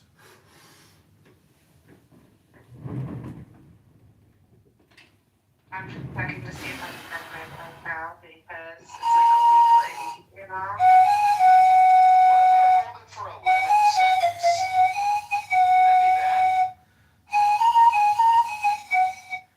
CM's national anthem from whatever, backwards ass South American shithole country CM comes from, where he got his fucking third grade math doctorate at. Have you ever seen CM's mathematics? It looks like schizophrenic geometry. It's like, oh, the sphere is the mathematical, oh, the beauty of the symmetry of the spheres. Math is literally schizophrenic. It's just philosophy. It's literally, I had a schizophrenic math teacher teach me calculus, and I literally made up my answers on the final. I just made shit up, and it's like drawing artwork, basically.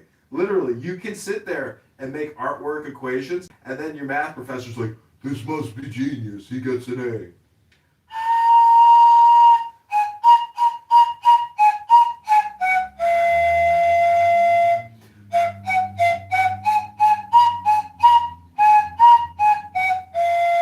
Look at CM's getting angry, emotional dopamine, projecting onto Danny little gay, angry emotions. Oh, let's do another dopamine experiment. Let's see how far we can push a dope out of his dopamine element. Watch this, dopamine. Hello?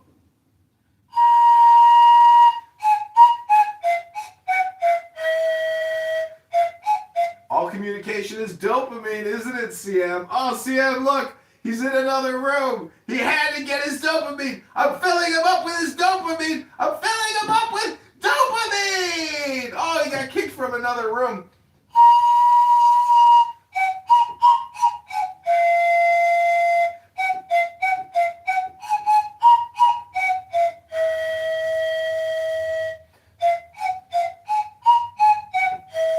He's like, right now he's freaking out. He's like, I gotta find another room. I gotta find another room to get that same dopamine.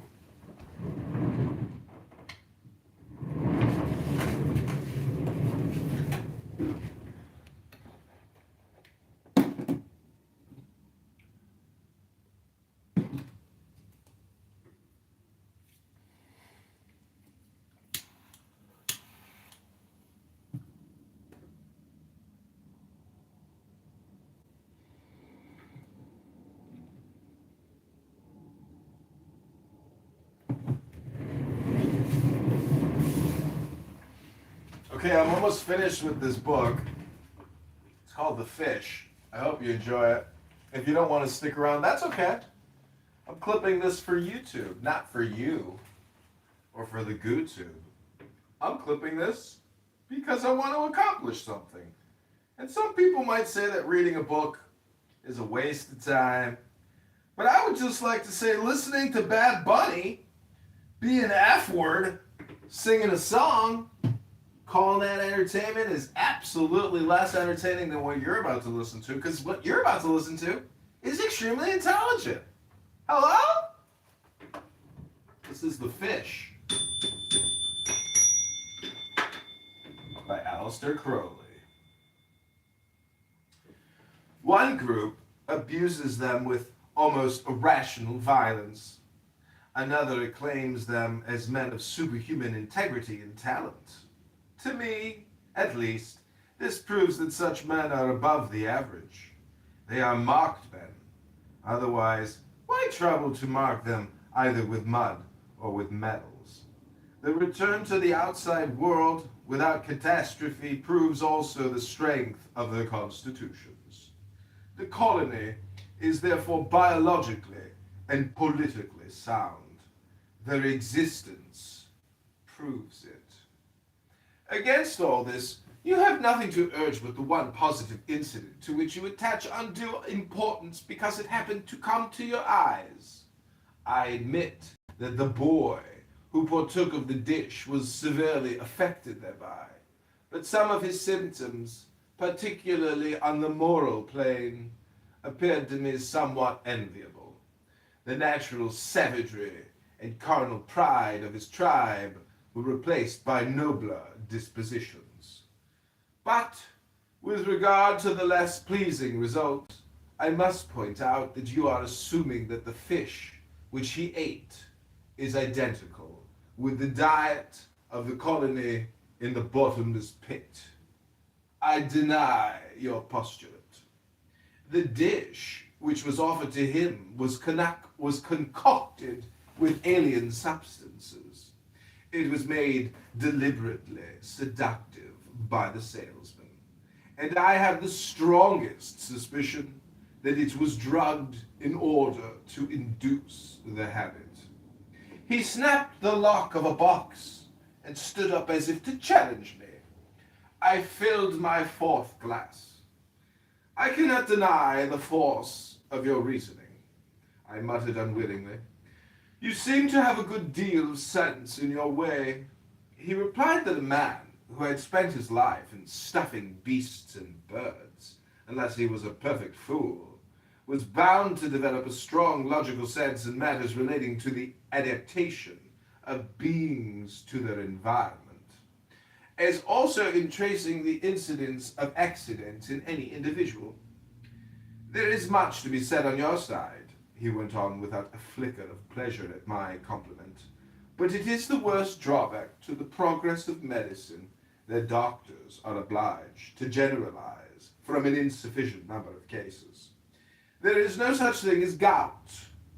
Every man that you call gouty has a disease of his own and requires his own private remedy.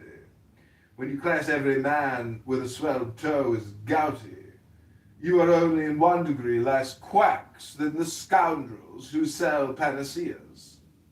The better your specialist is, the more fully he acts on this fact.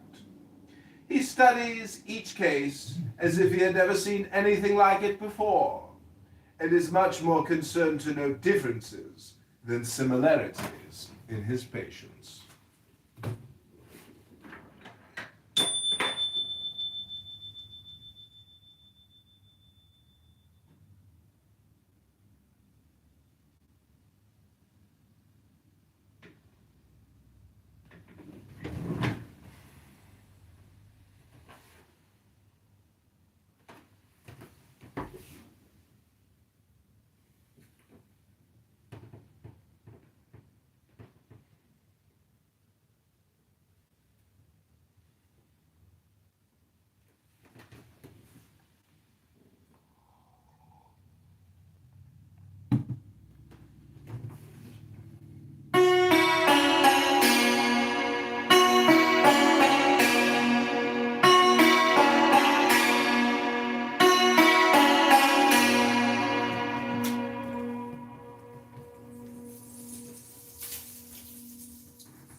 Look at this next page. We're almost finished with this book, Ribono Shalom.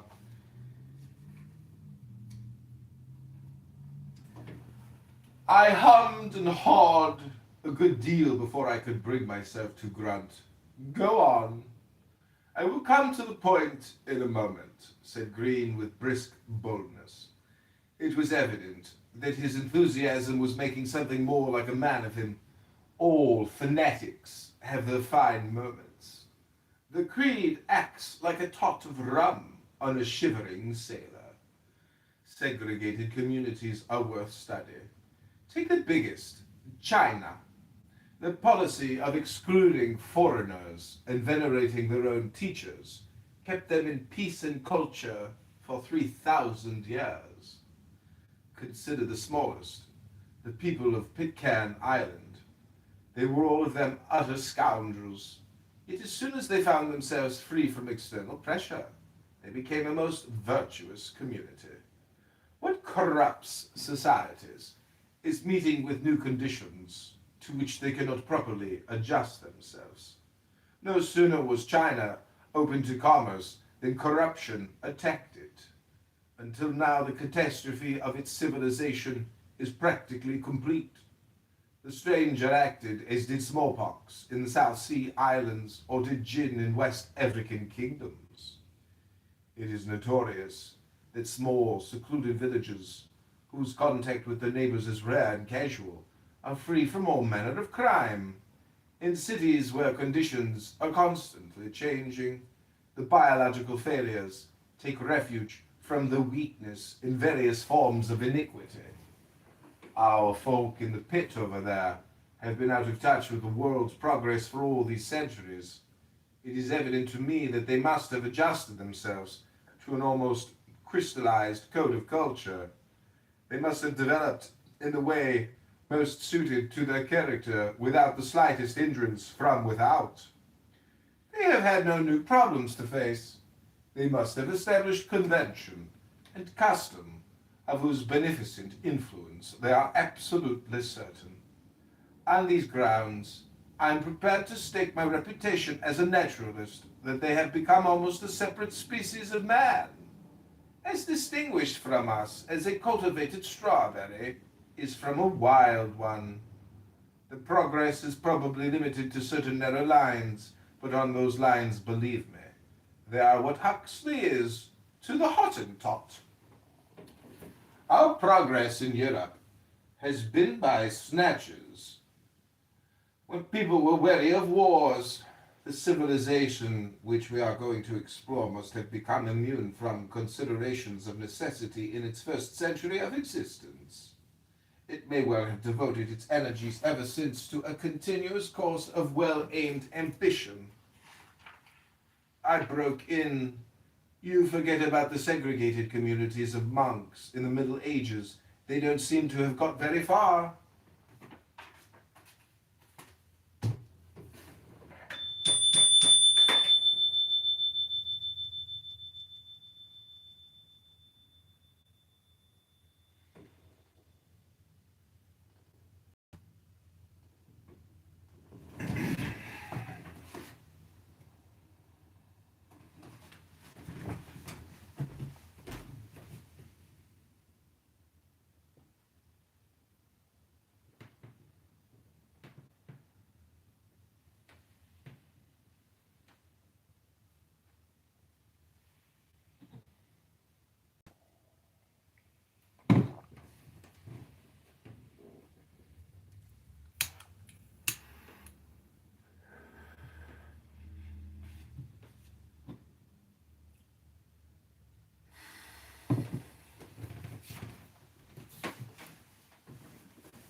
Okay, there's 5 more pages. Here we go.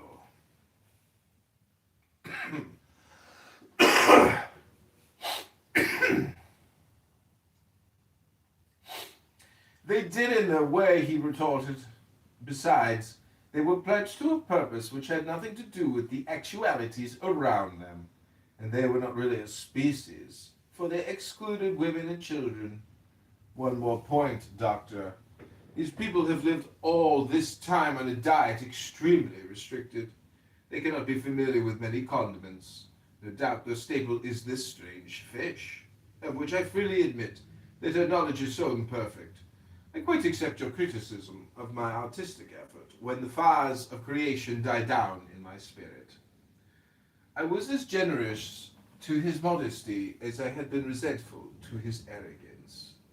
I dare say you have not done so badly, I said. No doubt, but you know your subject as well as any man now living. Thank you, Doctor, he said. The best in this kind are but shadows, as Bacon says in Hamlet, thinking no doubt how his own fantastic shadow, the Mama, the Shakespeare, would dominate the world for generations. And I have found nature so ingenious, so eccentric, so fond of practical jokes, both cruel and ugly, that I think I might meet more than my match if I had to compete with a maniac of sadistic and coprophilic tendencies. Again, the man's hideous atheism shocked me to the soul, but I said nothing. To the point, cried Green, for who knows how long the Hindus have been confined to a monotonous diet of rice? How amiable, docile, and affectionate has the race become in every part of India where this is the case? The very diet of Europe is always posing new problems to a man's digestion. For this reason, he never becomes automatic like the cow. Each fresh stimulant to his stomach awakens a fresh passion. The more vicious and corrupt the civilization becomes, the more they seek change of cooking and variety of food.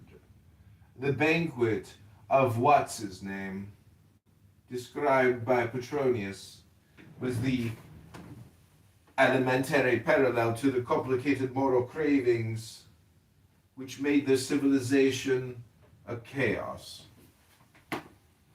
and flung them at last into irrevocable catastrophe. You see the same thing going on today. French cooking destroyed the Bourbons, killed Napoleon, and smashed the Second Empire. Our friends over there must long since have adjusted their bodies to the limited staples of food. Indigestion must be a thing unknown among them, for nobody overeats himself for any other reason than perverse pleasure of titillating his taste. I expect to find these people perfect animals, practically unacquainted with disease, just as I expect to find them mentally and morally the most simple, sincere, sensible, and kind-hearted of all mankind. So much I have argued from considerations of the actual conditions which obtain among them, and which you have never denied. Other points occur to me, subtler, and not so sure. I shall not trouble you with them, but such as they are, they all confirm my conjecture. I expect to find there the one perfect place upon earth where nature's idiot cruelty has been outwitted by the exceptional conditions. I expect to find the fulfillment of Shelley's prophecy in Prometheus, the realization of the church which Christ conceived. His eyes were sparkling with enthusiasm. It was evident to me that Green was one of those weak, amiable failures who lacked genuine manhood. He was not strong enough to suffer in silence, accepting the facts of life as they are. He could not endure to live except by persuading himself of a phantom paradise. Also, he was even so slack in the spine that he could not accept the true and actual paradise which our Lord won for the fallen sons of Adam by his own supreme sacrifice on Calvary. The idea of such suffering as the Saviour's was too much for his soft-boiled soul. Nothing would do for him but to hope sentimentally that somewhere or other he might find a sanctuary from sin and sorrow. But he could not realize the awful nature of sin. The terrors of the transgressors stunned his faculties. He could not realize himself as responsible for his own shocking state. But he wanted the soothing syrup of sham humanitarianism when his own chance lay in the drastic surgical operation vicariously undergone for us on Calvary.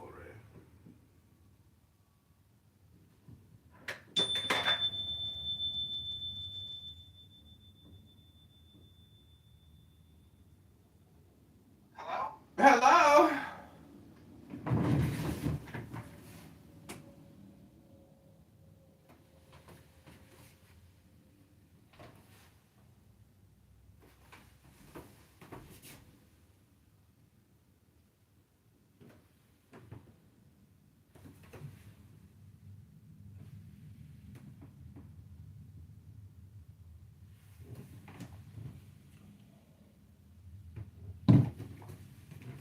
So I know you don't know what I'm reading, but This is a mockumentary about Christians, the mind virus known as Christianity. It's making fun of Christians and doctors at the same time, in high English. It was not without spirit, however, that he declaimed a long passage from Prometheus Unbound as the peroration of his rhapsody. And all this time he had been packing with something of a bridegroom's rapture. He finished his job with a half-hesitating laugh. "It's all so stupid," he said. "Here have I been stuffing dead things all my life, exactly what all of us do, whatever our manner of life is. We fill an empty husk with rubbish, knowing full well that husk was never more than the illusionary semblance of a living thing. And all our striving is to create the delusion which deludes nobody, that our straw-stuffed stupidity is a living thing. What an ass you are, my poor dear doctor. You spend your life attacking what you know to be invincible. You have to pretend that life is the most important thing in the world, and yet you can't give any reason why anyone should want to live beyond the petty pleasure of a few meaningless moments, snatched more by luck than anything else, from the great mass of time whose gifts are mostly pain, anxiety, and boredom. Man has no hope of escape from himself or his environment."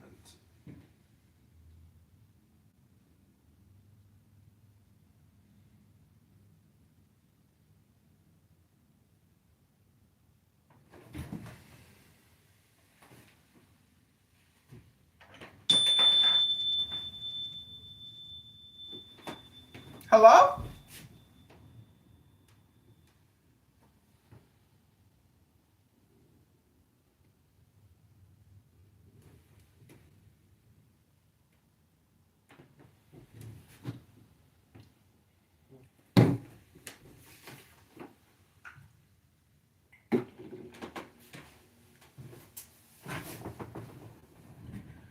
A man can hardly appreciate life unless he believes that his work is worth something. And a man who weighs the facts of nature from any scientific standpoint soever knows what an atom he is. He cannot even define what he himself calls good, except by the most ridiculously childish standards.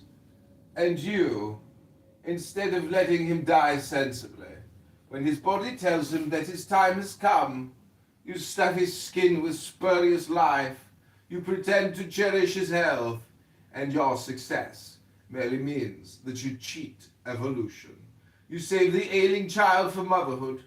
You discipline the drunkard till the suppression drives him mad, and the civil war of his soul is perpetuated in peevish and enervated posterity. You prevent the elimination of the unfit, and overcrowd thereby the world until the economic law, which you ignore, eases the strain by war and takes its toll of the strongest at the price of the weakest of whom you are so proud. You confer artificial immunity against various diseases with similar results. Your crazy cunning crowds the cities and depopulates the country. You starve the strongest stocks and coddle the least worthy. In the last century, you have rotted almost the whole human race. The will to live which made it has meant nothing to you. Natural protection earns you nothing. You despise it.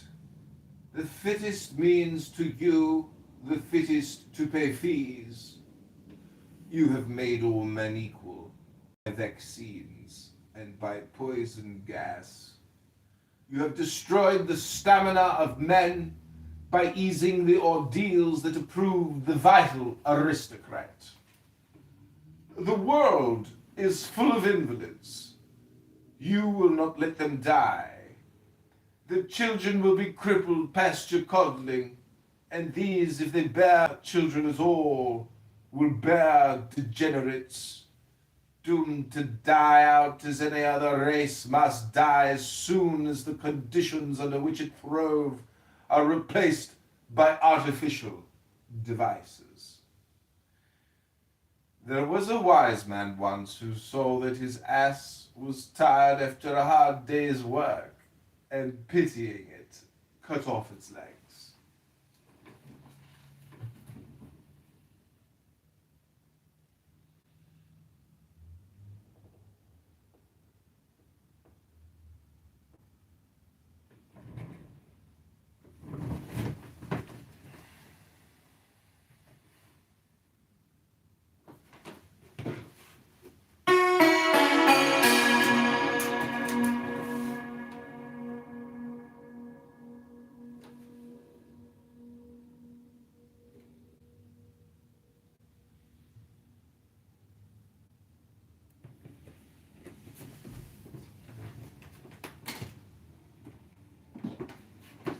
Hello?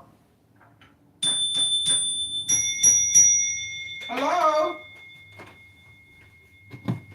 Hello?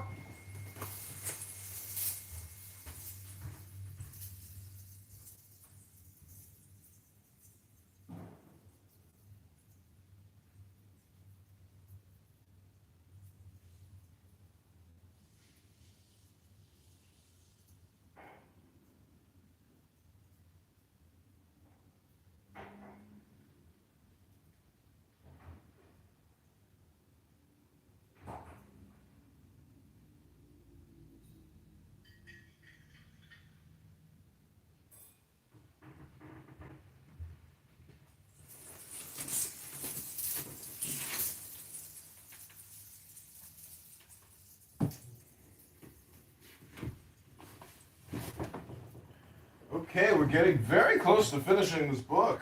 This is a 2-week project, I think, or a week and a half maybe.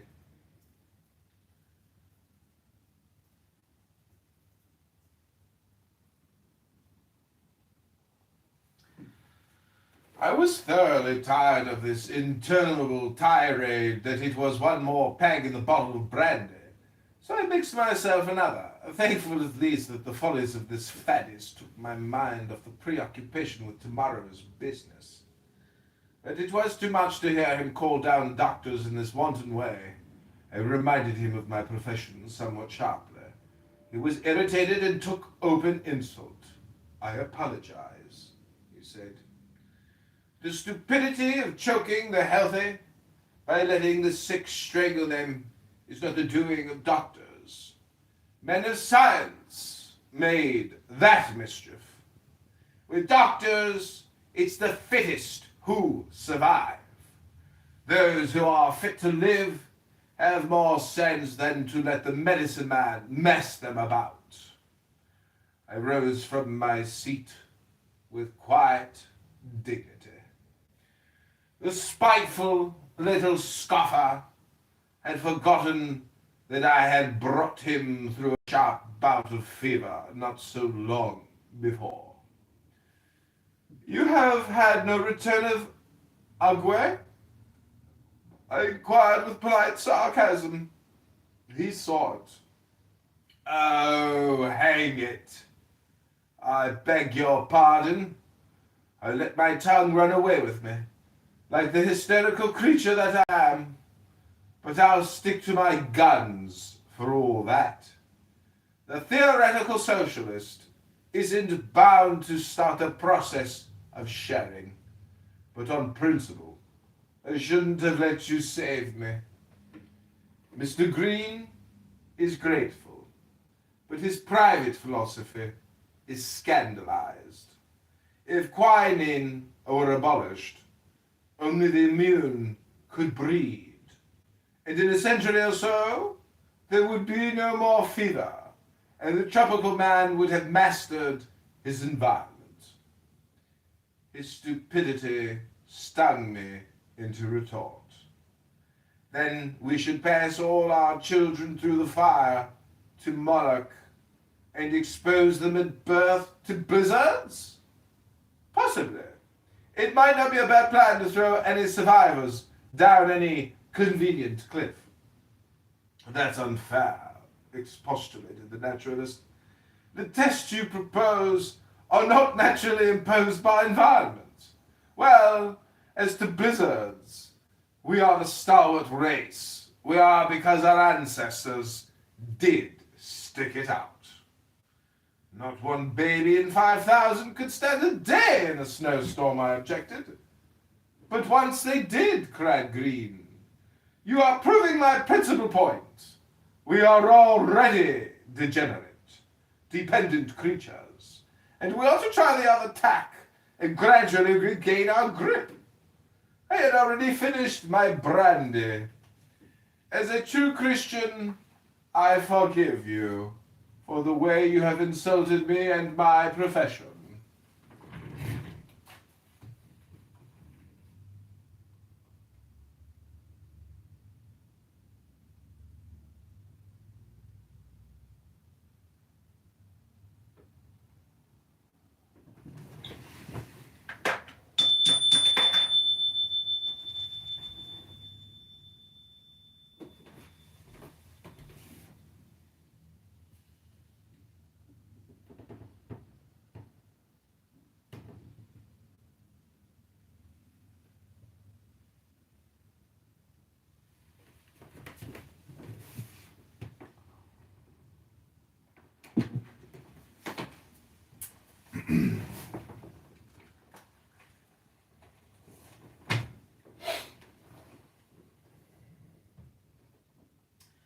As a man of science, I pity your ignorance and your prejudices. As a colleague in this desperate venture, I trust that, fit or unfit, you will survive the arduous perils that confront us, so that I may shake you by the hand very soon on the shores of our Christian, civilized, cultured, and cherished country. Let's have a peg and drink to dear old England, and God save the King. I'm sorry, said Green. You know I'm a teetotaler. I shall never go back to England. I hate the beastly place. Oh, snobs and snatchers. I'd rather go to the bottomless pit in Revelations. If this place here is what I think, it shall settle there and never hear the word home without a shudder. Then back to the murderous hypocrisy and respectability of dear old England, and be torn by wolves that think a pigeon's feather in the air disguises them sufficiently as demure doves of Venus. As for God save the King, I'm a Tolstoyan. It's nice to have you forgive me, though I wish you hadn't done it as a Christian. My sin is to exist in this atrocious universe. I gladly accept your pity, though I wish it wasn't that from a man of science who usually shows it by cutting up dogs alive or testing theories on pauper patients. As a colleague, I reciprocate the goodwill of your wish by my survival. Although it seems a doubtful pleasure to survive at the price of being more cruel, more cunning, more selfish, more unprincipled than those about me. His emotion was perfectly genuine. Perhaps owing to the brandy, I was inclined to catch the infection. My dear old chap, I said, patting his shoulder, you do collect the crumpet for contradicting yourself every 2 bawling minutes. You called me down just now for helping chaps with nice weak characters and constitutions to outlast the gorilla type. Oh, gent. Oh, damn it, said Green. The worst of all my troubles is that you are so infernally reasonable, so hellishly right, so filthily irrefutable. I'm bound to contradict myself. If I tell the truth all the time, that is the climax of the curse. If I refuse to be the big blonde beast with brains, savage and strong, subtle and supple, crafty and conscience, ruthless and clever as I must be to survive, that very pity, sympathy, or even social sense of the belief that solidarity is safe, my morally superior act does not save suffering in the long run. Each individual is weakened by my loyal support, and the more we love, the more we injure those we love. What devil posed this hideous dilemma?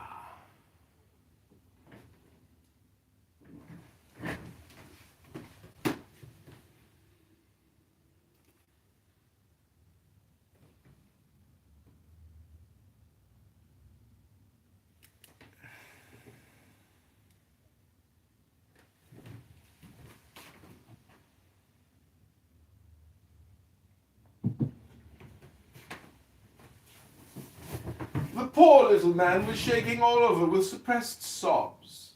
"Curse your quinine!" he almost screamed. "Why didn't you let me die?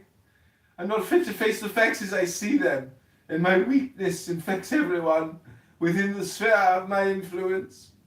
I hate myself. I hate my life. I hate all life. How can you bear life? You are not blind or heartless." The reply was, of course, absolutely simple.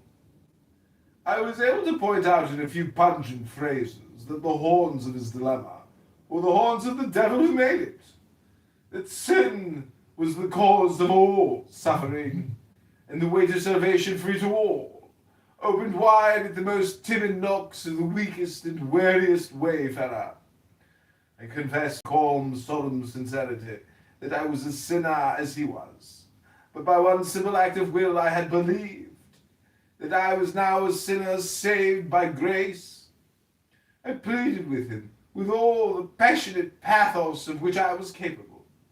I told him how Satan and sin had been conquered by the Savior, how there was no more sorrow possible, but only joy for me and such as I. He looked bewildered. And yet I thought I had put it in the plainest language. At last he stammered out with puzzled pain in his weak, watery eyes that seemed entirely innocent of lasting laughter, incapable of taking his own side against the world or anyone in it. But, I still don't understand. You have been saved yourself from all this sin, but what about the others? What of your brothers and sisters who aren't saved? I smiled proudly, remembering the blessing on my labors for the Lord in China. I spend my life in seeking to save others, I replied, dropping my eyelids modestly, but with a smile that would not be suppressed stealing about my lips. But still, there must be some not saved, he urged. No doubt. What else should hell be for? Oh, well, he said, it may be their own fault to disagree with such a man as you, and be damned for doing it, but for my part, I elect to go with them and do what may be done to ease their pain. Such morbid sentiments, reprehensible as they may appear, are evidently little more than the ravings of a disturbed mind. I saw that he was excited and forbore to answer. I'm pretty strong to suffer pain, he growled. I've had a lot of illness in my life.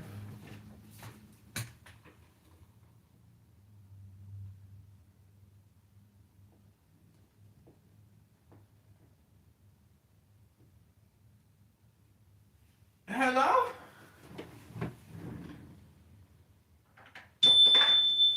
He's had a lot of illness in his life. Apparently, he had a lot of illness throughout his life. Lots of illnesses.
I've known stark poverty in boyhood when my parents, who had always lived in ease, were thrust suddenly to sweat for every sixpence. I've known what it is to bear contempt from the one woman I ever loved or ever shall, and worse than that, as I crept like a cast-off cur as near as I dared to her skirts, to find my ideals so worthless that it were flattery to call her wicked. And this after I had seen my father dragged off to the workhouse, where he died 2 days later, my mother sick in our slum, starved slowly because my sister was not pretty or clever enough to earn more than the minimum of food and fuel, as she went on the streets secretly in order to do it. When I was 12, slaving for a pawnbroker, she died in the Lock Hospital. Yet I was strong enough to fight my way to freedom, to keep myself, to educate myself till now. Not yet turned 40, I am famous in a sort of way, but I get no good from my success. I rarely forget myself enough to smile, for I have seen what suffering is, how necessary it is to the stupid scheme in whose spider web we are caught. But you are not even content with all the suffering, you see. Nothing will suit you, but you must multiply it by the limitless possibility of your inquisitor's imagination. You must make it infinite, eternal, undiluted. You deprive physical pain of the deliverance of death. You tear the hoodwink of hope from our eyes. You are not content with the woes of the world, which may be born and may be accidents. You insist on the truth of your inhuman nightmare, that every man is doomed deliberately to the destiny of damnation.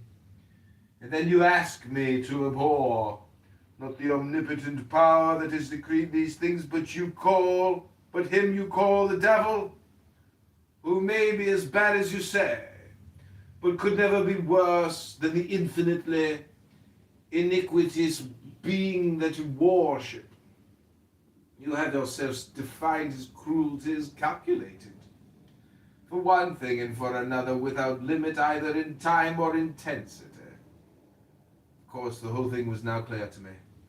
My unhappy colleague was a sensitive boy of good family, whose chance had caused to be brought up in an environment of a highly unsuitable character.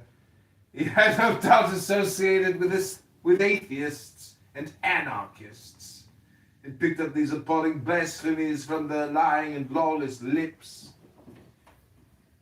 I had no doubt that a few more years of experience of the advantages of the company of Christian gentlemen would wean him from these incoherent and infantile paradoxes. I hastened, however, to change the subject. I reminded him of the time boot and saddle. They said with brusque bonhomie, "Friend Thornley is getting impatient." Green clapped his hand on his head and pressed my hand. "You poor, poor man," he said.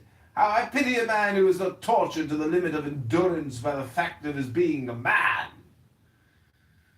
A meek, mild, morbid fellow. I fear he had not a good mother. How shamelessly he spoke of his sister. I shook hands again. Quitting the tent, I found Moses in the saddle. The servants brought drinks, and we gave him a hearty goodbye. His mood was merry almost to grossness, and he heard quite openly at his companion. He warned us that he wouldn't stand for Green's telling smoking room stories round the campfire, or spending the night and trying to sneak into somebody's harem. Green explained quite nicely that there would not be houses of any sort where they were going, and that he didn't smoke and never told stories, because they seemed to him a kind of drug which, by diverting the mind from the agony of existence, only made one less able to discover a real remedy for the disease. Thornley shook his head very waggishly. Green had never made such an outburst before. The banker's agent evidently thought that a touch of the sun was to blame. He stuck his spurs into his horse, and Green's nag accepted the challenge. 2 minutes later they were scarce to be seen in the distance. Lyle and I watched them in silence till their forms dissolved in the dust. I wonder, he said, if we shall see them again. What do you make of Green? I said earnestly.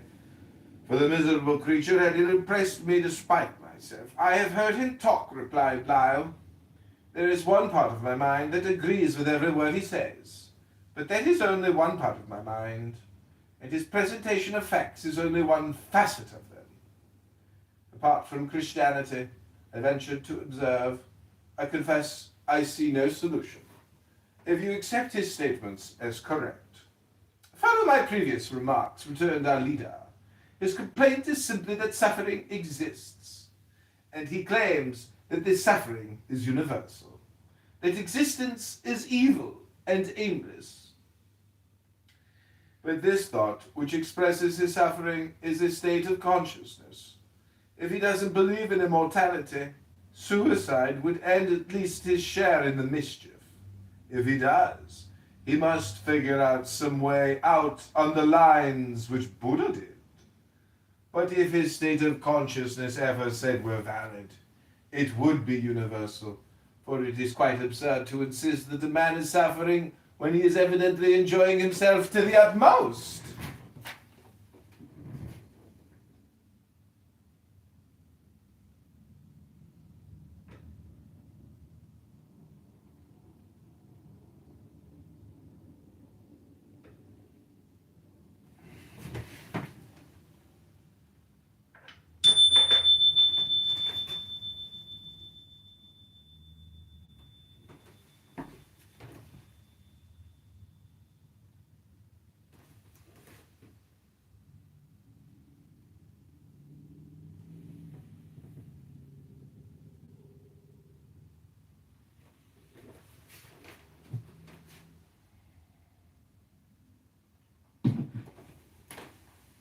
All right, we're getting ready to finish this. Zach, you know what I realized, and I've said this before, that technically everybody says on average a certain number of words a day.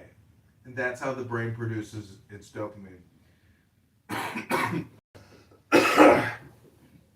The good thing about reading a book is you are essentially doing the same thing. You're just creating the dopamine by doing your average words, but you're using words that aren't yours. So there's a huge difference between reading out loud or reading silently. Basically, people should just come here to read books to get their dopamine, because it's funny that we call it dopamine, because it really is for dopes, you know what I'm saying? So like, if you want to dope up, read a book. Hello? And then you're doing the opposite of being a dope. You're actually helping your dope situation by getting your dope by reading a book out loud. It's genius. It's genius. So I gave my sister a bunch of books for her birthday, and I told her to record herself reading them out loud for at least 10 minutes a day, and then listen to the playback. Because most people are suffering from dopamine deficiency, and that's really all psychiatry has to deal with. Is they're dealing with people that are claiming they don't have the dopamine, and so they give them these synthetic drugs which cause them more health problems, and unfortunately limits your lifespan. Because guess what? You're a dope, and you bought what the doctor was selling, but you never read a book. Could have read a book. Could have, would have, should have.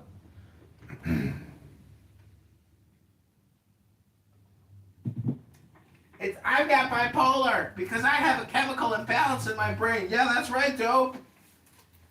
Should have doped up with a book. Okay, here we go. We're getting very close to finishing this.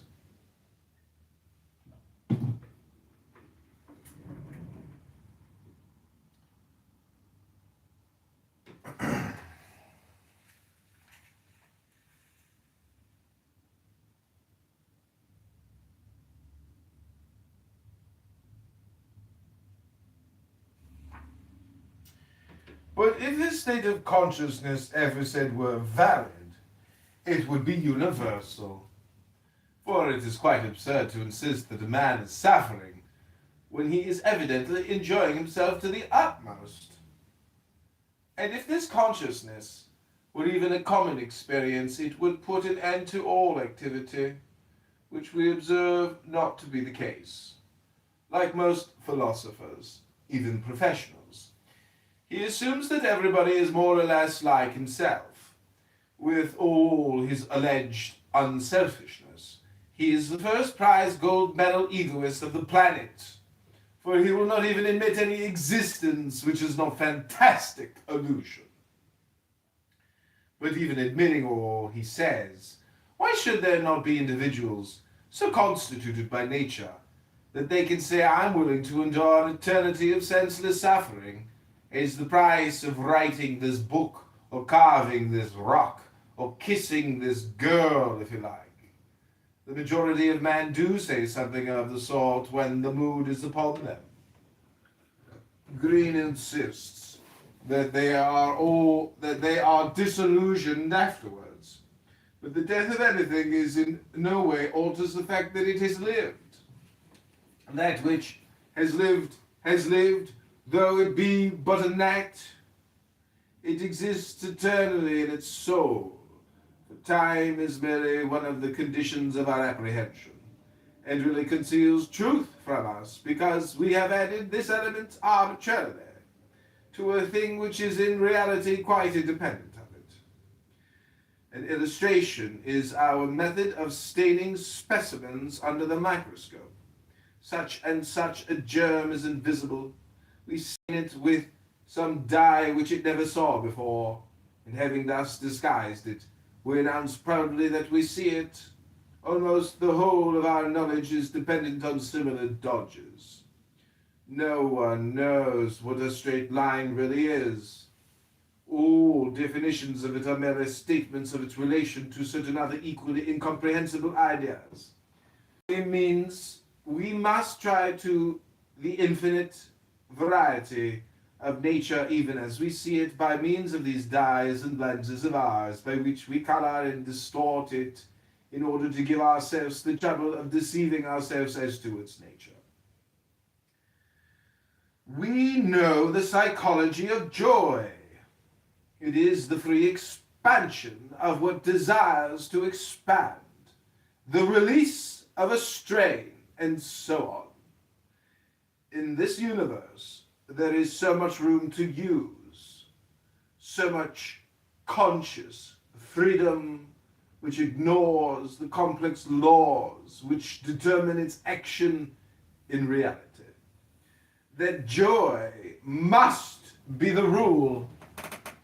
There is very little motion which our experience does not tell us to be associated with pleasure.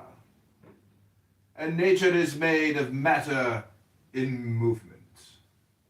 What does not move can hardly be said to exist. At least we know of nothing that is not in motion. Thornley has just as much right to his picture of things as poor Green has.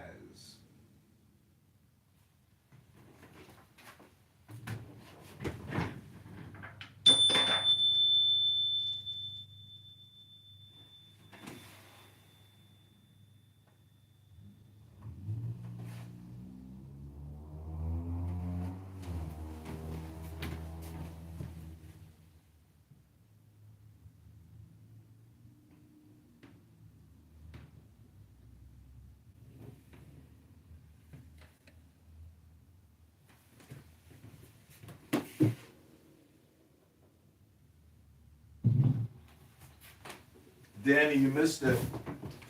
Hello? But we were talking about the dope book theory, meaning that on average, just like how fatties come on here and say, oh, I walked 2,000 steps or 4,000 steps today. It's the same thing. People come on here and they want to say, let's say on average 800 words a day. But if you pick up a book and read 800 words from a book, it's technically the same thing. You're creating the same dopamine, but it's the opposite of being a dope because you're reading a smart book. So you invert the dopamine. Yeah, that's my theory. I always have to see if I'm related to Epstein. I'm 23 and me. Well, that's, 5 words from your 800 words for the day. If you get a book, you could read it here. Hello? Hello? I was just thinking I would offer you, but you said not to. No, go ahead. I really don't know it.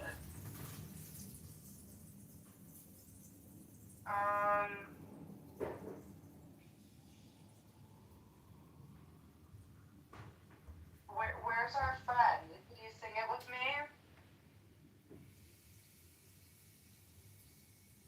Where'd he go? My friend. What is it? Baruch atah Adonai Eloheinu v'Elohei Avotenu v'Emoteinu Elohei Abraham Elohei Yitzchak Elohei Yaakov Ha'el Hagadol Hagibur v'Hanorah El Elyon Umel Hasadim Tovim B'Konei Hakol Zoker Chazdei Avot. I forgot this part. How did it go at the end? Could you fix it? I don't know that shit. What is it? It's like Baruch Atah Eloheinu v'Eloheinu Hanukkah. You know, it's Shehecheyanu, Elohei Yitzchak Elohei Yaakov Elohei Sarah Elohei Rivka Elohei Leah Elohei. I don't remember doing that part. I think that's 404. But then it's like, Oh, say, can you see? El Hagadol Hagibor v'Hanorah El Elyon Gomel Chasodim Tovim V'Konei Hakol V'Zoker Chazdei Avot. I'm messing that up. There's something there. Speaking of, what language was that?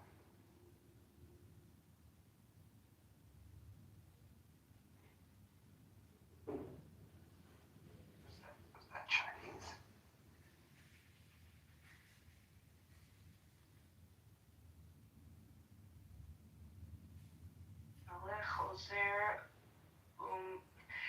Melech Ozer Moshiach Magen Baruch Adonai Magenu. I don't know how I have a whole blank how I can know everything up into a specific point and then just forget it like a blank. What language are we speaking right now?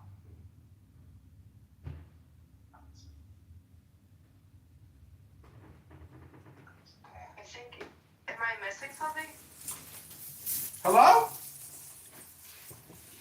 Modim Anachu Lach.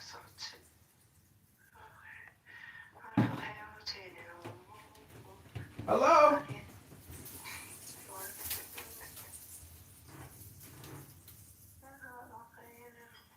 Oh, say, can you see? What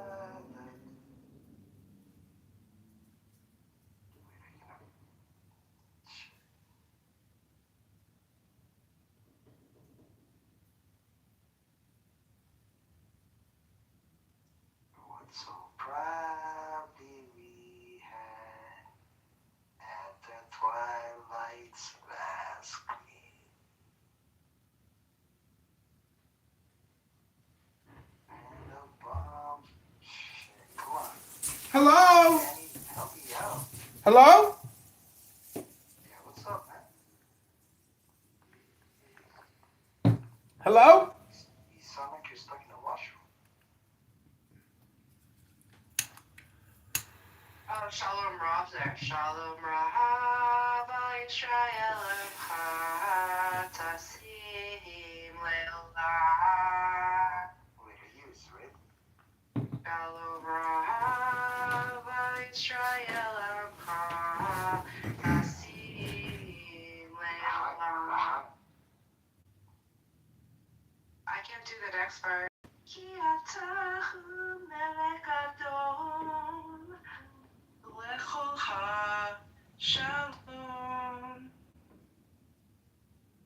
Yeah, that sucks.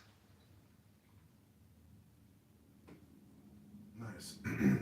Somebody in another room wrote, Dr. Dope and the synopsis. Ben. Ben is a long-time listener. Ben is usually driving in his car in New Zealand while he listens to the John Kitover podcast. Thanks, Ben, for being such a long-time listener. Your Bono Show alum. Danny, great singing there. That's the type of dopamine you're looking for. And so really what I'm saying is most people should be selfish. Just come on here and talk and then just leave.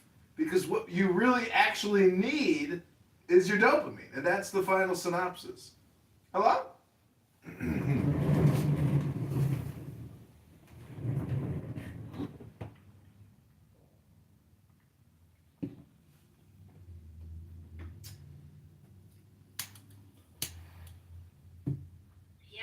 Yeah, I like that word for God. El Elyon, right? Isn't that what that means? God? Awesome one? Is that what that means? Yeah. Nicely done. That's one of my favorites. No, it says highest God. But it is a great name.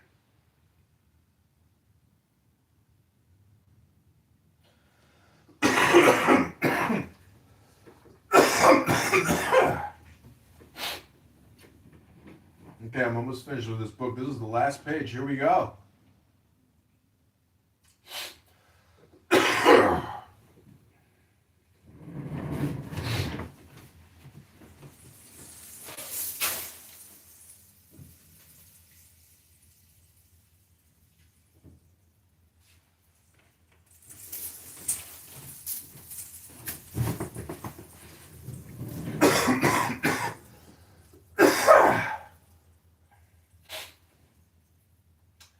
There is just one corner of me which agrees with Thornley. If it were not so, he couldn't exist for me. Poor little Green, with his single-track mind, is incapable of knowing you or me as we are. He insists on regarding us as melancholic altruists, who for some obscure reason are not quite awake to the fact that at least seems universal, and part of the cruelty of which he complains is that the foreigner, who may be of course one's own brother, is impossible to understand, so that we deny him the common rights of humanity and starve him or shoot him, unless he happens to be beforehand with us. I think I see your point, Lyle. Has Green told you his theories about the people we are going to visit tomorrow? Oh, yes, by the hour. It's all excellent logic. Utopists are always the same. The reasoning is invariably faultless. But in this irrational world, it is rare for reason to be right. They are all good men. They believe in themselves. They can't believe in the existence of anyone less noble than they are unfortunate enough to be. They have so much humanity that they know nothing of human nature. Contact with externals educates and exercises our faculties. Green's outlook on life implies the distrust of all action. He assumes that an atrophied organ is best. I anticipate finding our friends, the fish-eaters, an interesting study, an example of how to go wrong. To my mind, it is quite clear that they are bound to be bigoted, ignorant, narrow, petty, prejudiced, with neither desire nor power of development. They may be organized automatically like insects. They may be merely approximations to the vegetable. I think the study of them will throw considerable light on the development of the human race, in the matter of comparative anatomy. And of course, the ethnologists will dote on the data we bring back.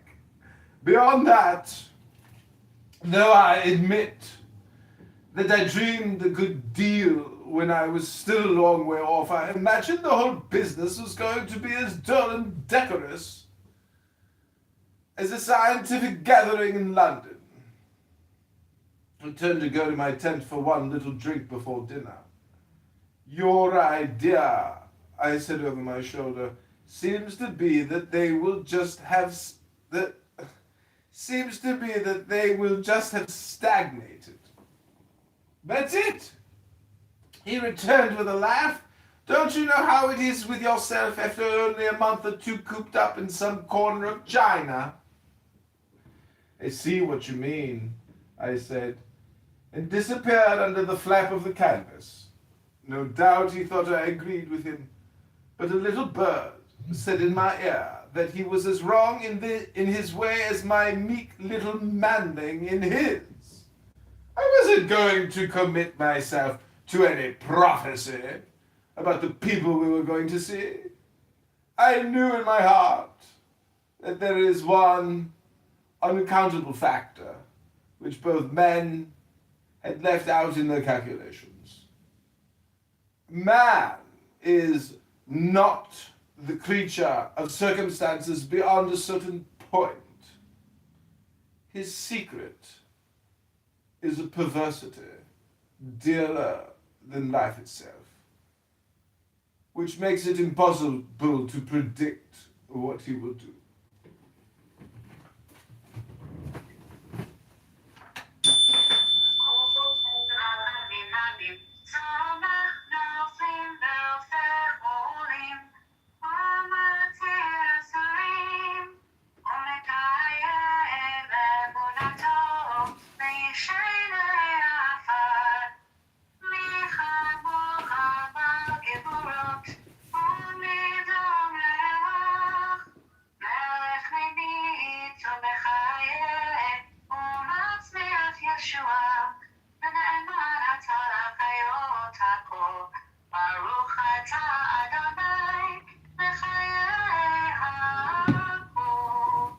Page 52 towards the middle, we read, "You are holy.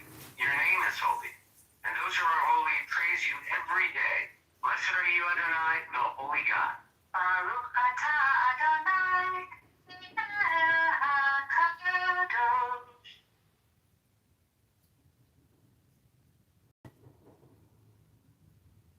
There you go. It all came back to me. But I didn't sing that.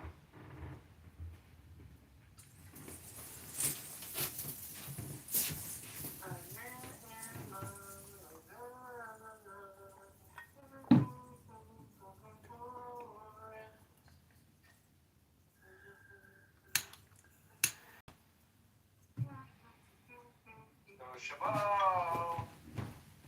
Shabo.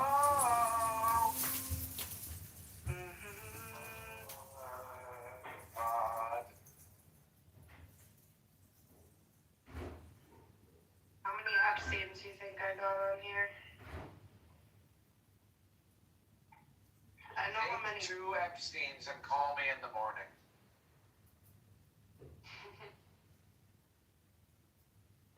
View all your relatives. Should I try Kitover and see what happens? Did you 23andMe yourself? I got a Kitnick. I don't got a Kitover. Kitover, John. Sesame Street song. John Kitover.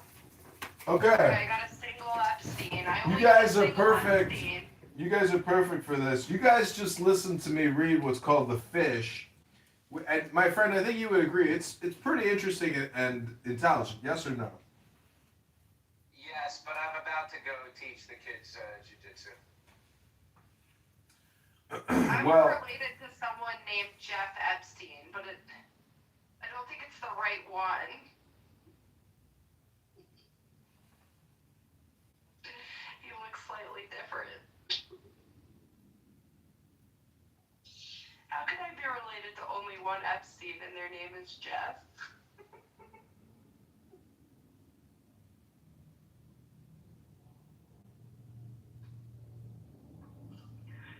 Oh my god. I'm so sorry.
Okay, hello?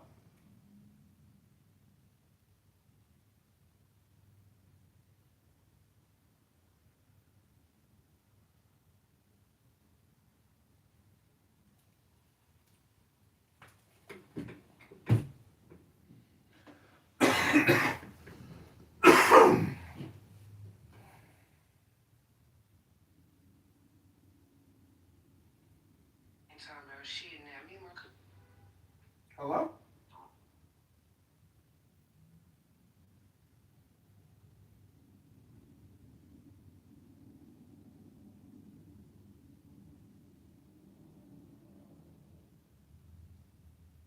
Right, Ben doesn't. One thing I'm giving like that to you, but Ben, I don't think it's fair to make the comparison that you don't have to put one thing. It's like the people that go overseas, or that divest and go overseas. What are they called? The travel bros, the passport bros. That's what I'm looking for. Right? If instead of going overseas and finding a woman or a prostitute that they want to be with, because that's what they're really going there for. They're not going there to find a wife. They're going there to find a prostitute. But anyway, they have to put down the American woman before they leave. You know what? This brought back big short bitch right here is the reason why she's so alpha. She smacks me around with it. Like instead of just going over there and finding the woman they want to be with, right? Why not just leave quietly, right? Man, you don't have to put down Kendrick to put up Bad Bunny. Just say you like this one. You don't gotta say the last one was not as good. Man, what are you doing? Well, and the second thing I was just going to add on that too, though, is the reason why I think a lot of people are taking it that way, especially on the Republican side, about like, oh, that Trump, because he ignored him, and that's what hurts him the most. It really, really does. And like, there's certain times when you have to speak up, and there's certain times when you have to just ignore his stuff. That's the troll shit that he does, that we know is not all good. That buddy thing was just, it was all BS from the get-go. So it really did bother him probably that he wasn't a part of it. They were baiting Bad Bunny into doing something overly political, anti-Trump and whatever, and they got fucking owned in real time in front of millions. Which I probably should use this comparison after what I just said, but it'd almost be like if Kendrick did ignore Drake, that would have been funny too, right? Because it's like, he didn't even matter, which he did with the album, because he didn't put the diss song on the album, you know? Yeah, it wouldn't have been the same because I think one of the reasons he done such big numbers. Okay, I'm gonna end this room. Have a great rest of your day. God bless. You can go to the next room if you want. Farewell. Remember, all communication is hypnosis! Of the year or not, right? I think that was the draw. Outside of him being a dope ass artist, not to take away from that, right? But you know what I mean. Oh, he definitely did. I mean, the biggest part was the pedophile joke. Exactly. Agreed. And I'm sorry, one more thing on the immigration thing. They have to turn the TV off either straight. White guy.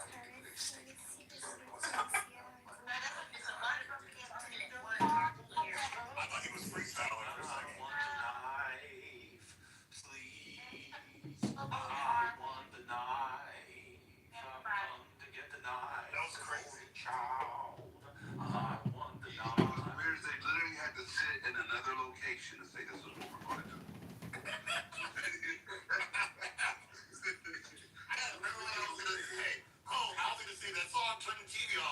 that's a ode to Latinos and immigration and all that. So whoever took that take is definitely wrong. Hey, remember yesterday? Okay, I'm sorry. So I just realized it also works with the moderator history too. If you hold their profile down, so I'm sorry. What I'm saying is there are still ways to remove people and goo people without it showing up, because I know for a fact I just removed one of those people, but neither one is showing up on the history. It takes time sometimes, but sometimes it doesn't show. I've done that too, where it just doesn't show. If you kick them straight out the room, hand raising results, it doesn't show. See, Clubhouse got to fix that now. And Kimberly, I am definitely that certain demographic that's going to defend Kendrick. You're right. You're 1,000% right. Not going to change. So chat about it. But let me ask you, why are you going to defend him? Because I'm sure I'm a Kendrick fan, and he's also a Gemini, and I think he's one of the artists to come out in a while. And I like Generalize. From an insufficient number of cases. There is no such thing as gout. A man that you call gouty has a disease of his own. It requires his own private remedy. When you class every man with a swelled toe as gouty, you are only in 1 degree less quacks than the scoundrels who sell panaceas. The better your specialist is, the more fully he acts on this fact. He studies each case as if he had never seen anything like it before, and is much more concerned to note differences than similarities in his patients.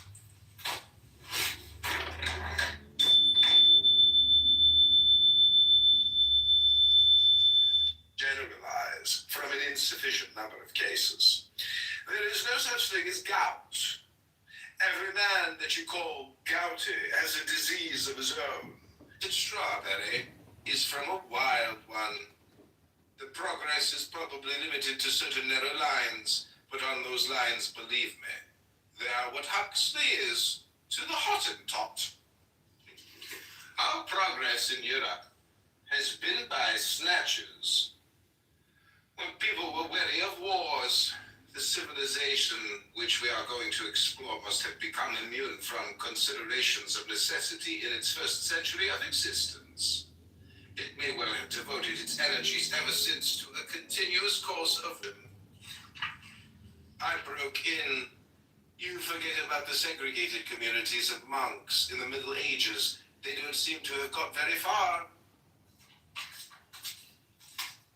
To the point, cried Green. For who knows how long the Hindus have been confined to a monotonous diet of rice? How amiable, docile, and affectionate has the race become in every part of India where this is the case.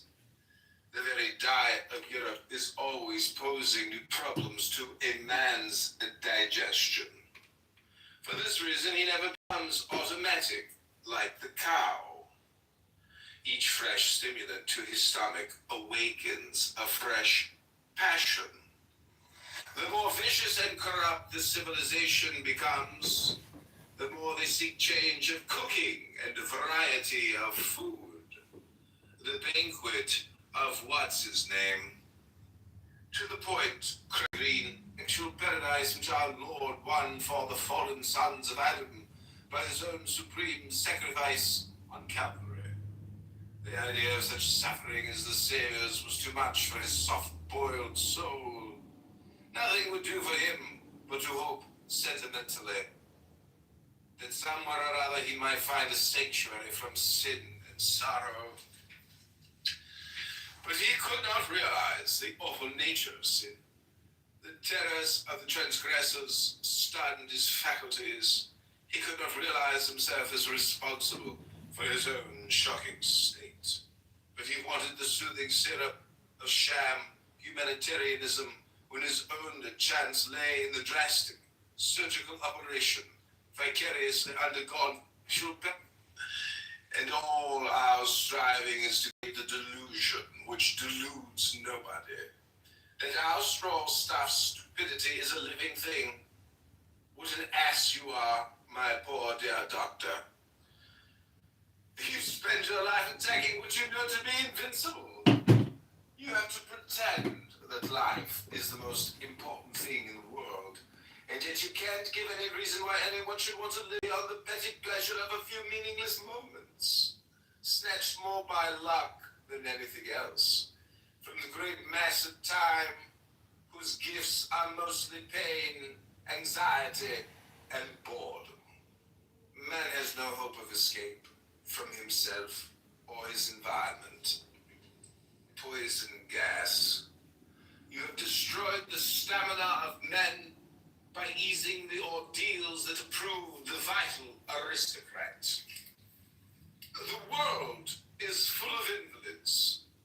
You will not let them die. The children will be crippled past your coddling, and these, if they bear children at all, will bear degenerates, doomed to die out as any other race must die as soon as the conditions under which it throve are replaced by artificial devices. There was a wise man once who saw that his ass was tired after a hard day's work, and pitying it, cut off its poison gas. You have destroyed the stamina of men by easing the ordeals that approve the vital aristocrats.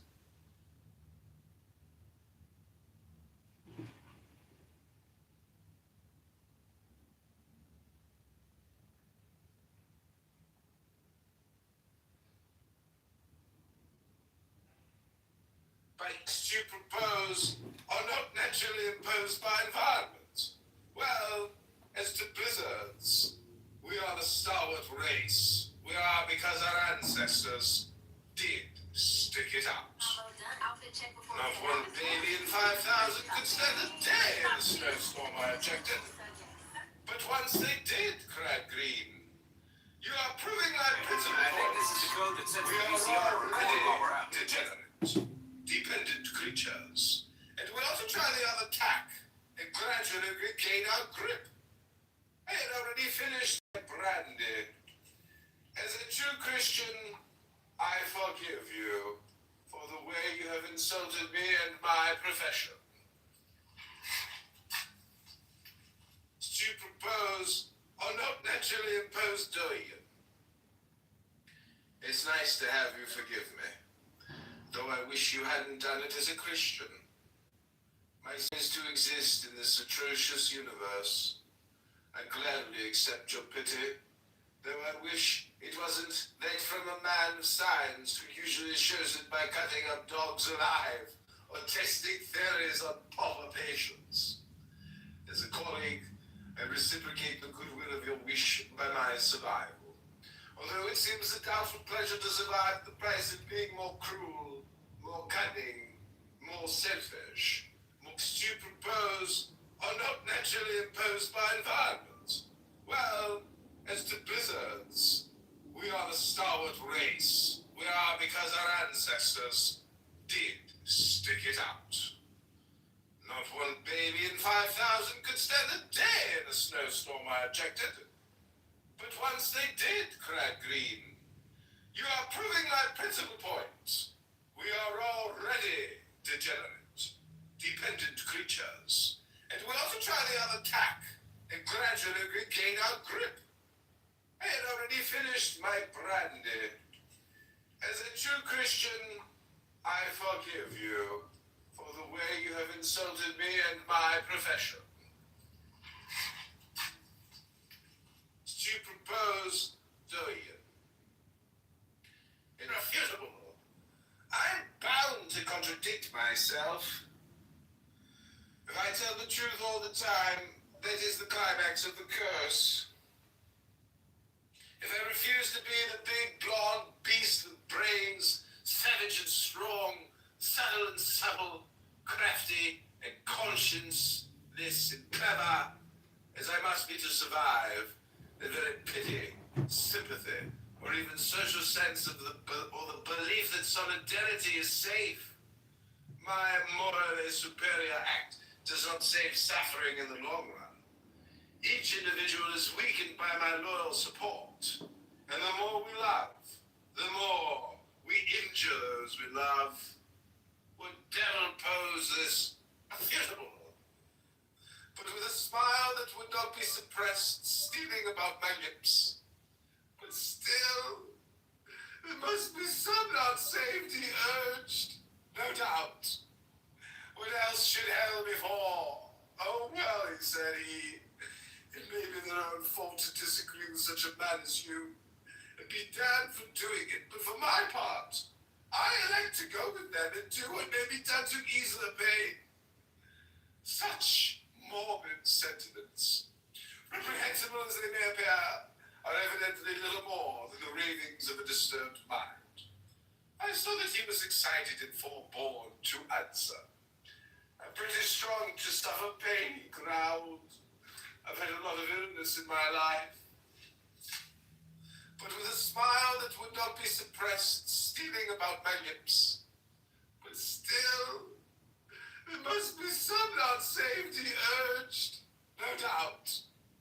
What else should hell befall? Oh, well, he said, it may be their own fault to disagree with such a man as you, and be damned for doing it, but for my part, I elect to go with them and do what may be done to ease the pain.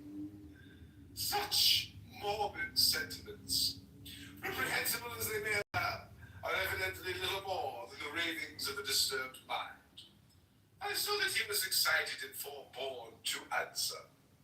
I'm pretty strong to suffer pain associated with atheists and anarchists.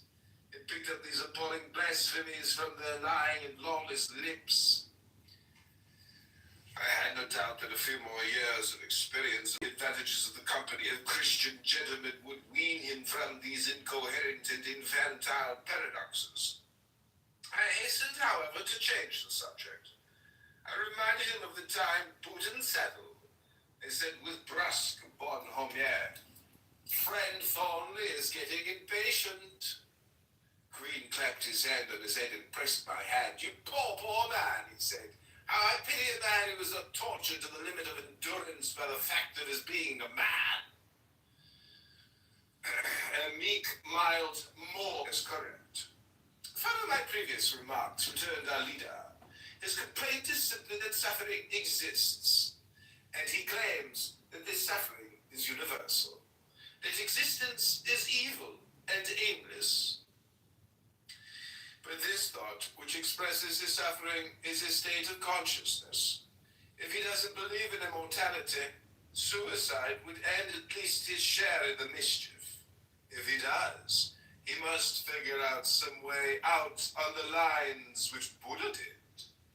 But if his state of consciousness ever said were valid, it would be universal, for it is quite absurd to insist that a man is suffering when he is evidently enjoying himself to the utmost. We see it by means of these dyes and lenses of ours, by which we color and distort it, in order to give ourselves the trouble of deceiving ourselves as to its nature. We know the psychology of joy. It is the free expansion of what desires to expand, the release of a strain, and so on. In this universe, there is so much room to use, so much conscious freedom which ignores the complex laws which determine its action in reality. That joy must be the rule.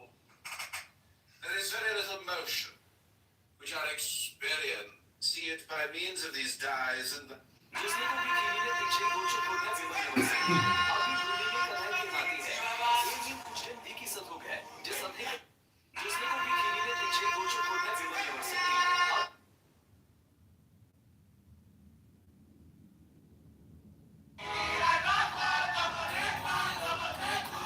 Let's throw something at the odds. Take 7, folks. Remember, line first, donut second. Sometimes I want to give up on you too. Take 7, folks. Remember.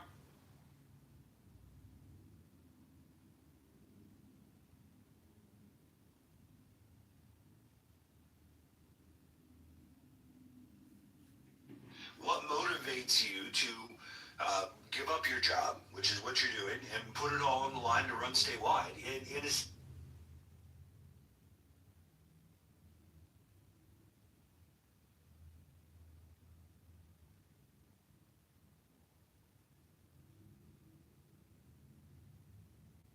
How many carrots in a crystal skull? 5,000? 5,000 gets you a kilo. That's close. All right. This is heavy, bro. You gotta guess. Come on, man. 150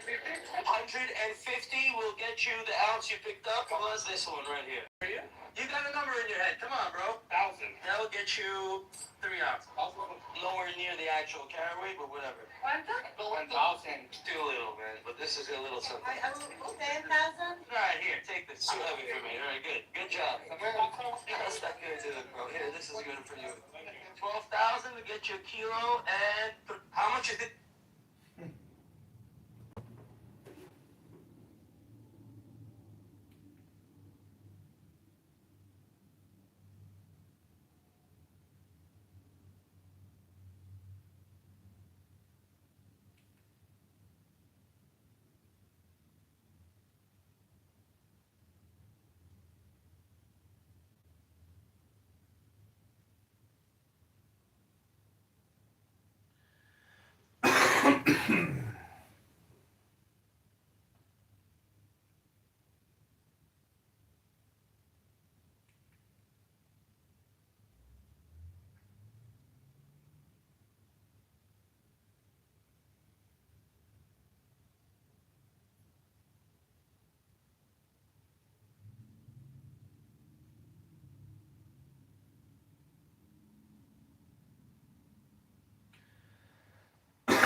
Is correct. Follow my previous remarks, returned our leader. His complaint is simply that suffering exists, and he claims that this suffering is universal, that existence is evil and aimless. But this thought, which expresses his suffering, is a state of consciousness. If he doesn't believe in immortality, suicide would end at least his share in the mischief. If he does, he must figure out some way out on the lines which Buddha did. But if his state of consciousness ever said were valid, it would be universal, for it is quite absurd to insist that a man is suffering when he is evidently enjoying himself to the utmost. Correct. Follow my previous remarks, returned our leader, saying that with atheists and anarchists, it picked up these appalling blasphemies from their lying and lawless lips. I didn't see any Dominican thing. When I saw it last night, I was thinking, damn, they thought of the Puerto Rican area in Washington Heights. Like, it didn't even give, like, Washington Heights generally. It gave the Puerto Rican blocks, not even the Dominican block. It was very, very, very strictly directed. But, you know, it doesn't matter. Brandon, you know there are Puerto Rican parts of Washington Heights, girl.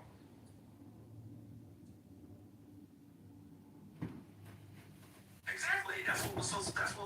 Have you all seen Lin-Manuel Miranda's In the Heights? Have people seen In the Heights before? Yes. Yeah. This is like a thing that the Puerto Rican. Y'all should read some of the Puerto Ricans. They want to put themselves on the map. They don't want to be conflated with the Dominicans. Hey, go. I don't know why Big is saying that people will be surprised. I don't know what the point was. People were arguing that it was general Latino. Maybe you weren't here for it. Or that it was like Mexicans in Southern California. I think Ben Hay. No, I think Ben Hay, because you can't say they're not American.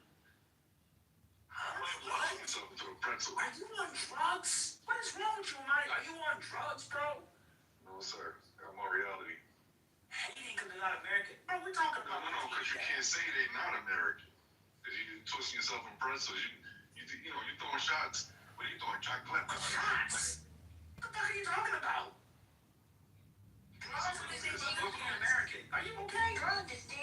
stop throwing shots. Amani, bro, I admire, to be honest with you, bro. You gotta lay off the drugs, bro. It's reality. You gotta lay off the drugs. Who are you responding to? Nobody said that people weren't American. What are you talking about? No, what I'm trying to say is that you're putting them down for them to just express themselves during the Super Bowl. Putting them down. I'm celebrating. What's the best show I've ever seen? Putting them down. I said it was the best live halftime show that I can remember. What did you just say about this? What did you just say about You gotta read the Puerto Ricans because they don't like being conflated Poison with gas. You have destroyed the stamina of men by easing the ordeals that improve the vital talks about this in a lot of his scholarship and public writing. How like when people see Latino stuff, they don't see the distinctiveness within Latino. But a lot of it is distinctive. That's what I'm saying. Last night was a display of that distinctiveness. Well said. This is I gotta be honest with you, bro. Can you do drugs, Amani? This is like the third time you've done this. No, sir. I've been listening to you for how many hours now? I don't know. That makes it worse. You're still here. I was gonna say, if you like saying you've been listening for a long time doesn't help if you confuse what the argument is. Did you not hear me say? I said this is the best live. Resistance to what they were doing. That's very Yeah, that's stupid. Why y'all gotta go there? Resistant. I said it was the best live Super Bowl show, in my opinion, ever. Of course, Michael Jackson didn't remember the time. That's What? You know. Okay, but you literally said they think they're on the map now. What was that for? I think they're on the map now. This is your words. You literally just said that. Like, what was that about? Yes, I said Puerto Ricans want to put themselves on the map because they don't want their expression of Latinidad to be conflated with others, especially Dominicano. So, like in Washington Heights, people only think about the Dominicans in Washington Heights, but there are Puerto Rican pockets too in the Heights in particular. Puerto Ricans in Chicago. I know, but I'm talking. I'm talking about the ones in New York. I'm using just one example. He just wants to make this an argument. There's no argument. That sounds odd, but hear me out. If you vote for my opponent, I'll buy your vaccine. No, sir. Watch this. Okay. Sometimes I wish we would stop saying people are on drugs and just not admitting that this is just how they function. I actually think that sometimes we be giving people escapes by saying that they're on drugs when he's telling us he's not. This is just who he is. He's on drugs. In this case, I think there's something wrong with him because there's no way that he could think that I am critiquing and pushing back when I literally said, for me, this is the greatest live Super Bowl show of all time. And you said it like 10 times now. Yes, there's no way he can still believe not. Yes, that's drugs. When you first started talking about it, he wasn't talking He about it said like he's that. not on drugs. I think No, I'm not talking like the last 10 minutes. Go ahead. Anyway, continue. Go ahead. Wait a minute. Gemini came off and said, hey man, you don't have to big up, you don't have to put down Kendrick Lamar to big up Bad Bunny. I've been bigging up Bad Bunny the entire time. What are you talking about? This is drugs, Miss Cleo. I mean, Drugs. you can say it is. He is. This is how he operates. Now is my favorite filter. If this is what you want, I mean, I'm not arguing. Like, I'm no longer making people drug addicts who this is their conscious stream of thought. This is not inhibited by anything. He got to this conclusion completely on his own. If there's no Latinos and Puerto Ricans or whatever, all I'm saying is that I asked them were they offended at a certain point today. From coming from there.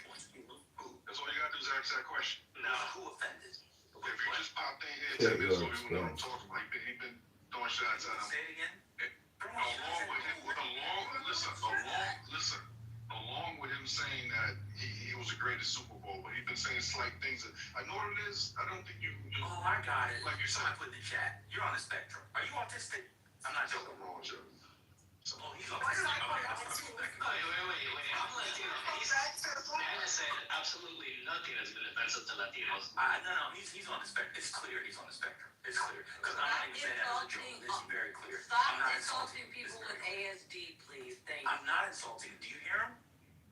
I actually think more likely what would be if we were throwing around Like diagnoses. somebody on the spectrum. I actually think Something is wrong with you. learning disability would be more likely than others. Oh, then he has a learning disability. Okay, that's fair. I mean, that Y'all are what? I'm not a I can't talk about. I can't diagnose folks. So I'm not saying he is. I'm just saying. No, he's in this using Generalized from an struggle. The way you use that, Poison gas. yeah, yes, it's a full brother. Poison. Right, so that might be Poison it. gas. That's it. A language disorder. That makes way more sense. Generalized from an That makes more Language sense. disorder. Yeah, and you might have expressive, it might be an expressive and receptive. You're not making any sense. Like you're just talking about them. Wait, I don't make sense. She doesn't make sense. Wait, hold on. Do you know what a language disorder is? A language disorder? Come on, good. Do you know what that is? Well, how does that apply? Monfongo. I said monfongo, right? My point That's is, not what what is made my me point? say that. Right? Sir, I don't You use was the using it in the word. wrong context. You come out with something else that has nothing to do with what I'm saying. So, sir, this is why I actually do think it is a receptive and expressive thing. Because no, I think it's I'm really set on it's a language disorder. I'm really set on that. Language disorder. Anybody ever only see? But you clearly don't know what a language disorder is because you're thinking I'm saying it because of one word. That actually has nothing to do with it. I actually wasn't listening Listen, to you have no clue what point I'm talking about. What hour? What am I talking about? You've been here all day. What you're doing is, I don't know what you're doing. It's just, you're not making any sense. You're just talking. I'm not making sense. When he did use the word monfongo, you didn't use it in any proper context. I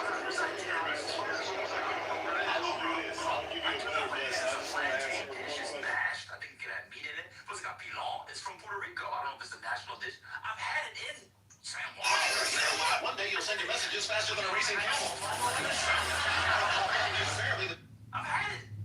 I don't think it's our next guest is running like the savory sweetness of it. Fungo. That's from Lila in the loop. Hey, you'll send your messages. That's fine. But anyway, I'm telling y'all, this man has mental issues. So let's move on. I did want to tell you something about the Washington Heights, New York thing, but I'll be up for a while. That same guy talking about the NBA could make money from billboards in Tanzania. No. We're talking about somebody in America trying to equate American inflation, American currency to another place with a different living standard, right? We're talking economics. No one's asking you, did you want to move there? Did you want to have it advertised? Poison gas. The same brains. I put the definition of language disorder in the chat if you're curious. Go around. I was talking about, that's what I was talking about. You have destroyed the stamina of man by easing the ordeals. Just know he's a busy person. And it's clear, you know, To prove the vital of the secret. Who's doing this? I would like to join the team. I would like to be a part of the SST.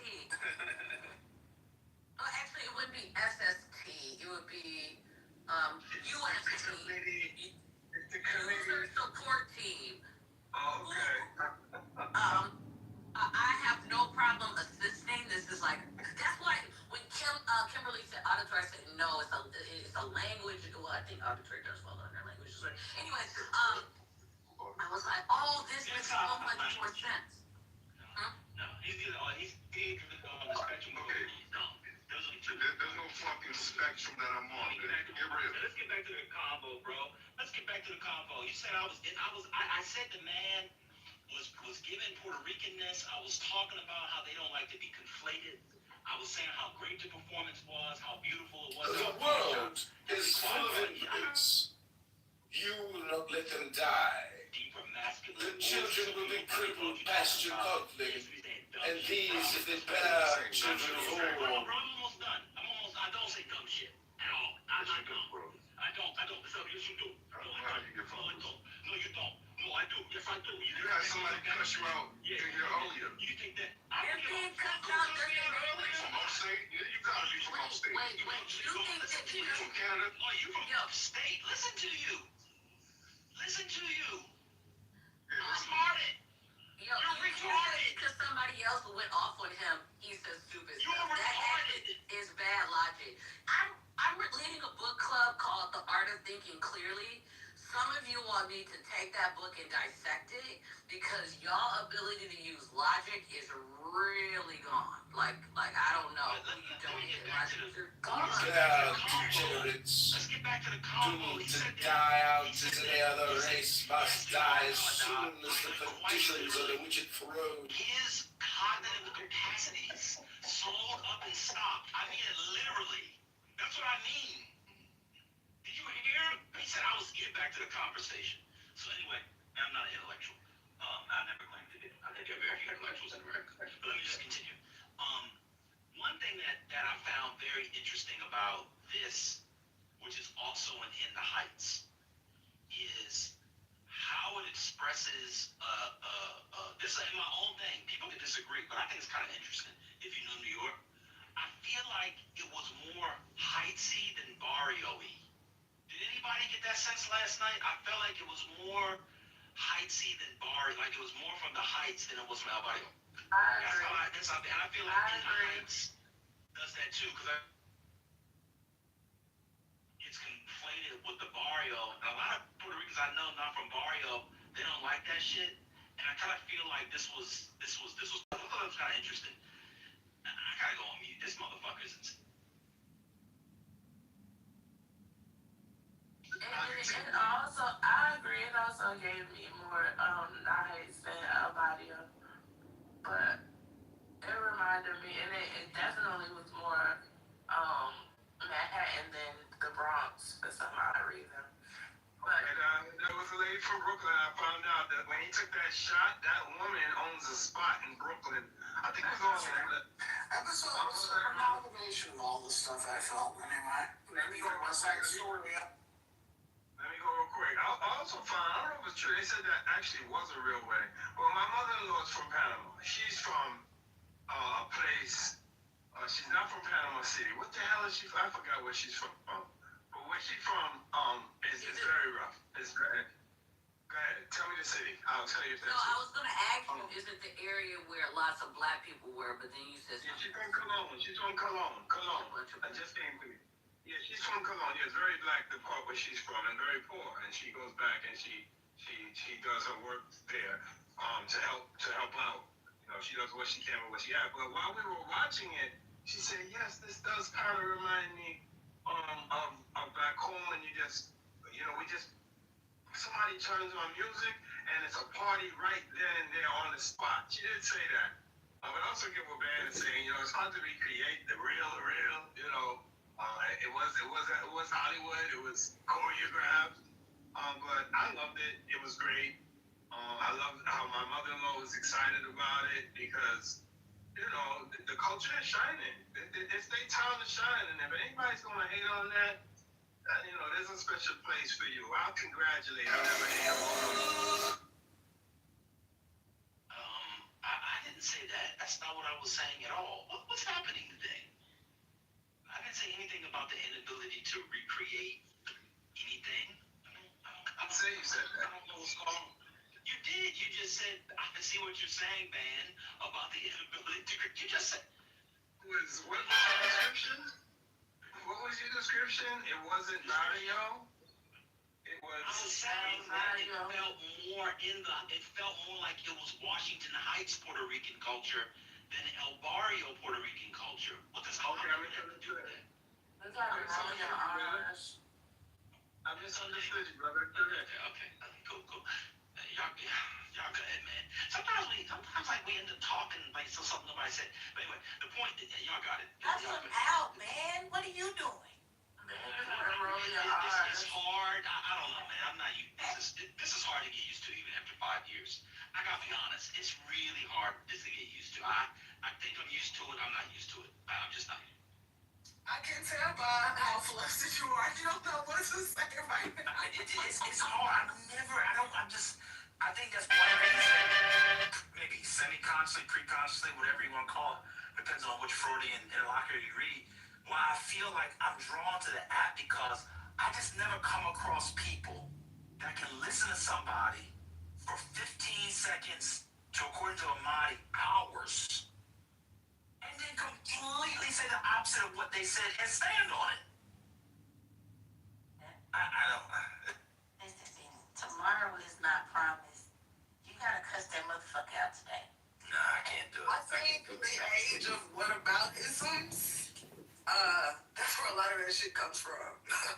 But it's odd. I said that this was, people like Beyonce, they like, what's the book, Prince? Oh, yeah. Bruno Mars, Kendrick, whatever. I'm saying for me, this was the greatest live one. I thought it was wonderful. I watched it now like 4 times. I see more in it. I thought the music sounded, I thought Ricky Martin sounded, everything good. And Amadi comes up to say I was taking shots at him. And his example was me bringing up mofongo, one of the national dishes. This is absolutely insane. I actually agree with, was it Brooklyn or somebody? I think you said it was more Bronx. You said you didn't get Bronx. What'd you say about the Bronx? It's more uptown than anything else, something like that. It was more. Yeah, she said more Manhattan than the Bronx. I said it was more Manhattan than the Bronx. Generalize from an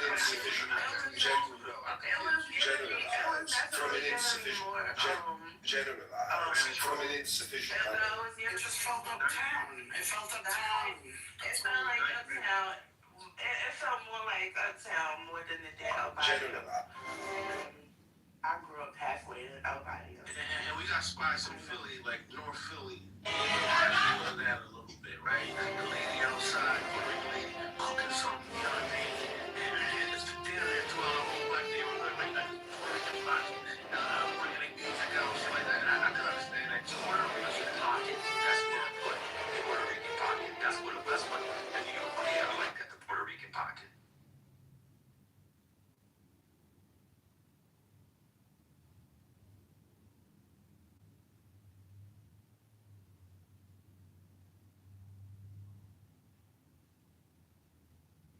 Hey, man, she out there cooking that pollo, you mean? Oh, he is walking by, yeah. Oh, yeah. I lived in the Puerto Rican pocket in the Bronx one time. It's crazy.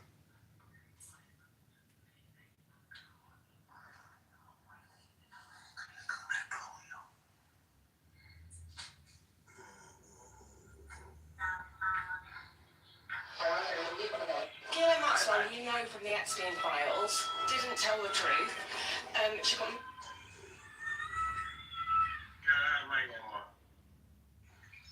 Fuck it up.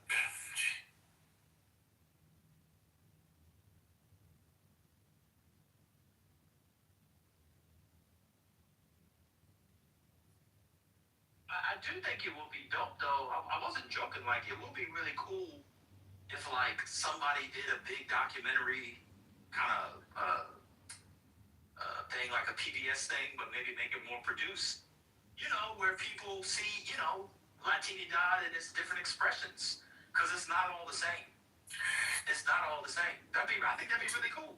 Like a It's not 10-part. It's not finding your roots, Victoria. I don't know why you keep saying that.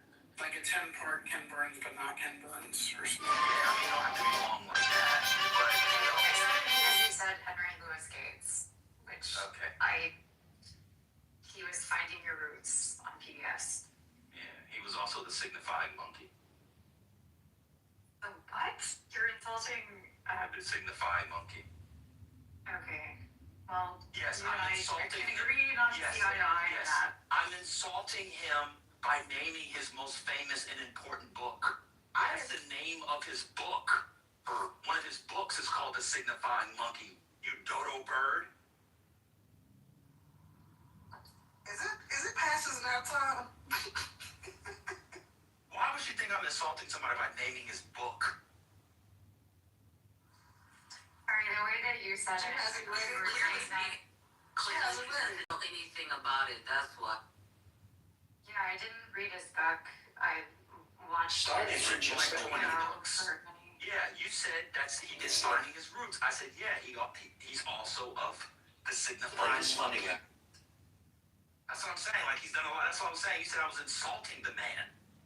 Sorry, It's like the most important. because It's like of the most what important just book. recently There you go. happened, can you What recently understand happened? that I might have... Do you see how instead of you saying, "Oh, what's the book about?" "Oh, my bad, I got it." You want to double down on your ignorance. Go ahead, Victoria. One mic on you and have me little skates because you watched them on the fucking PBS.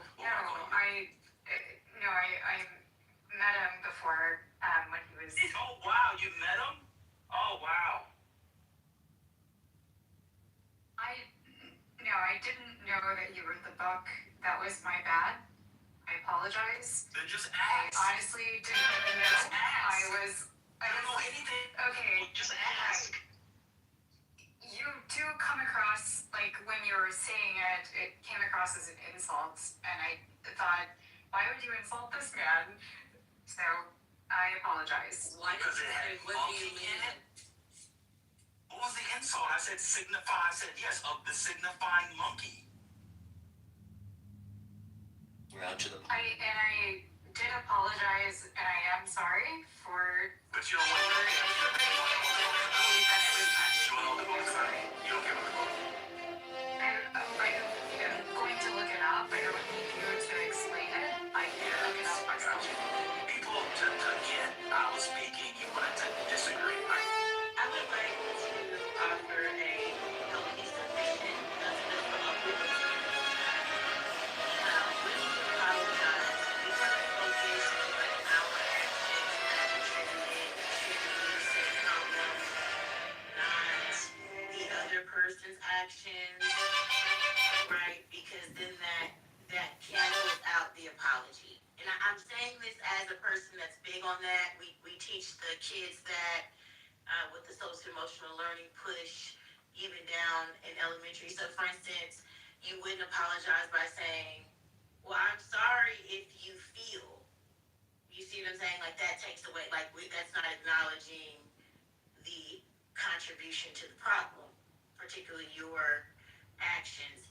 It would also not be, I apologize, but you were coming across confusing and you said this and you said that. That also is an example of a non-apology. It would be more so, I apologize for making incorrect assumptions, right? And trying to correct you on a matter that I need to research more on myself. That would be a strong apology there. Okay, I'm done. Okay, I apologize. It was my fault. I interpreted something incorrectly, and I am going to look up the book. I don't need you to explain it. If you would like to explain it, I think maybe other people who were unfamiliar with that material might benefit, but you don't have to. So you thought I was calling a black man a monkey? The easy answer. I was a little because of the recent... That's what you thought. Just say yes. Yes, yeah. I literally thought that, and I made a mistake. I misjudged, so I apologize. So you think in the room that I'm in all the time, I'm anti-Trump and all that stuff politically, and I know black, so that you thought that based off of you bringing up finding your roots, I will call a black man a monkey. That's what you...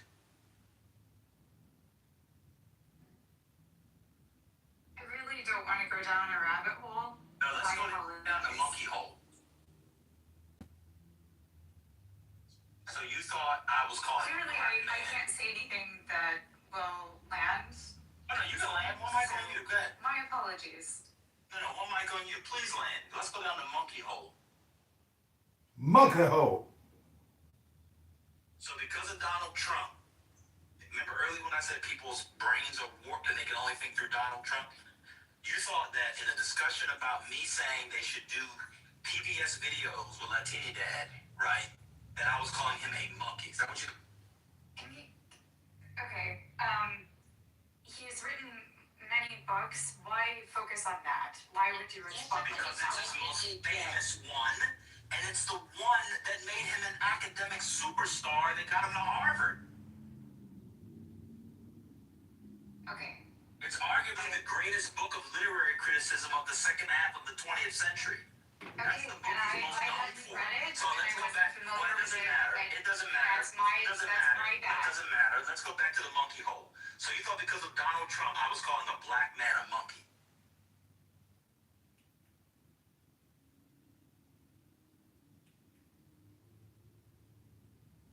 Another time where the answer is just yes.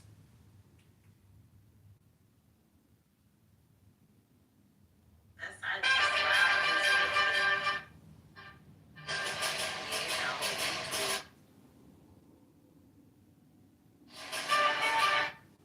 The way y'all play so much, I cannot. I'm over here. I'm the die. Y'all stupid.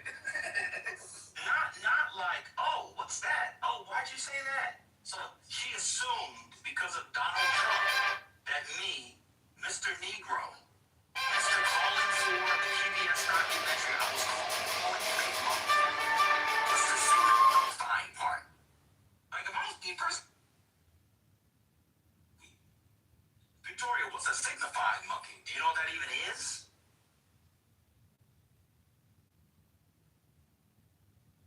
She's removed herself from the chat. Have y'all ever been in a group chat and it says, yada yada was removed from the chat? That's what just happened. Well, in her mind, she thinks of black men and black people as monkeys, so that's why she thought I would call them a monkey. That's what I believe. I'm done.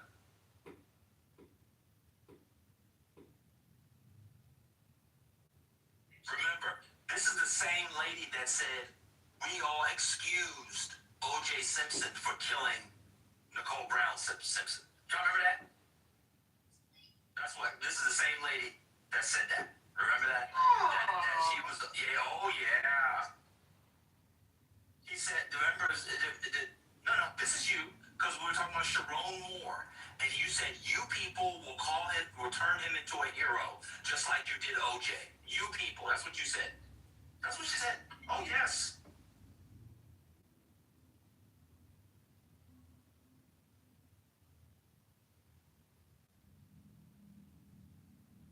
Ooh, silence is powerful. Oof. I would like to clarify for those confused that the blacks did not use OJ and his crimes. We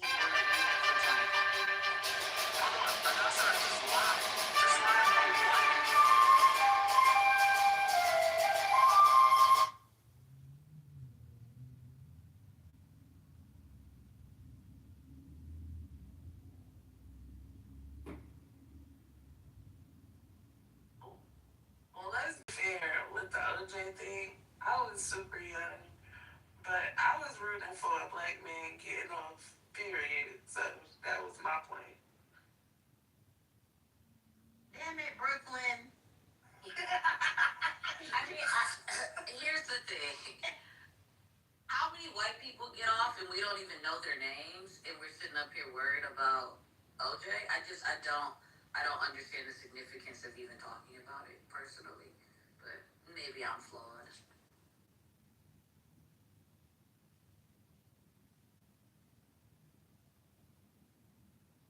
Men that actually didn't consider themselves to be black.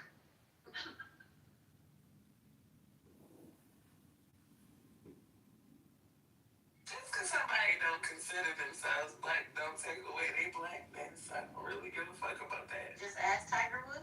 That's a fact. These are Running out the wrong way. On a regular basis, niggas is to remind that they niggas. All the time, whether they were But a black is an ethnicity, so you can't be included. What is going on? Well, hello? Hello! Hello! Huh? Tuesday, March 17th. You got a word, you got a definition. You got a definition. I didn't ask. You. Of course you I didn't ask! Hello! From OJ. OJ said, I'm not black, I'm OJ. Yes. It was a song. That's all it was. It wasn't wasn't anything for anybody to go down the rabbit hole. Yeah, I thought we all. You can't not go down. You can't not go down. Of course. Listen, somebody not calling themselves black, you got to distinguish if you're talking about the ethnicity or you're talking about the race. Regardless, look. Unnecessary. I just don't want to make sense. Go ahead, book. No. You so like you ever had somebody that's like they try to be so smart they just look dumb. That's Hello? That shit don't work. Listen, that shit don't work. That shit don't work.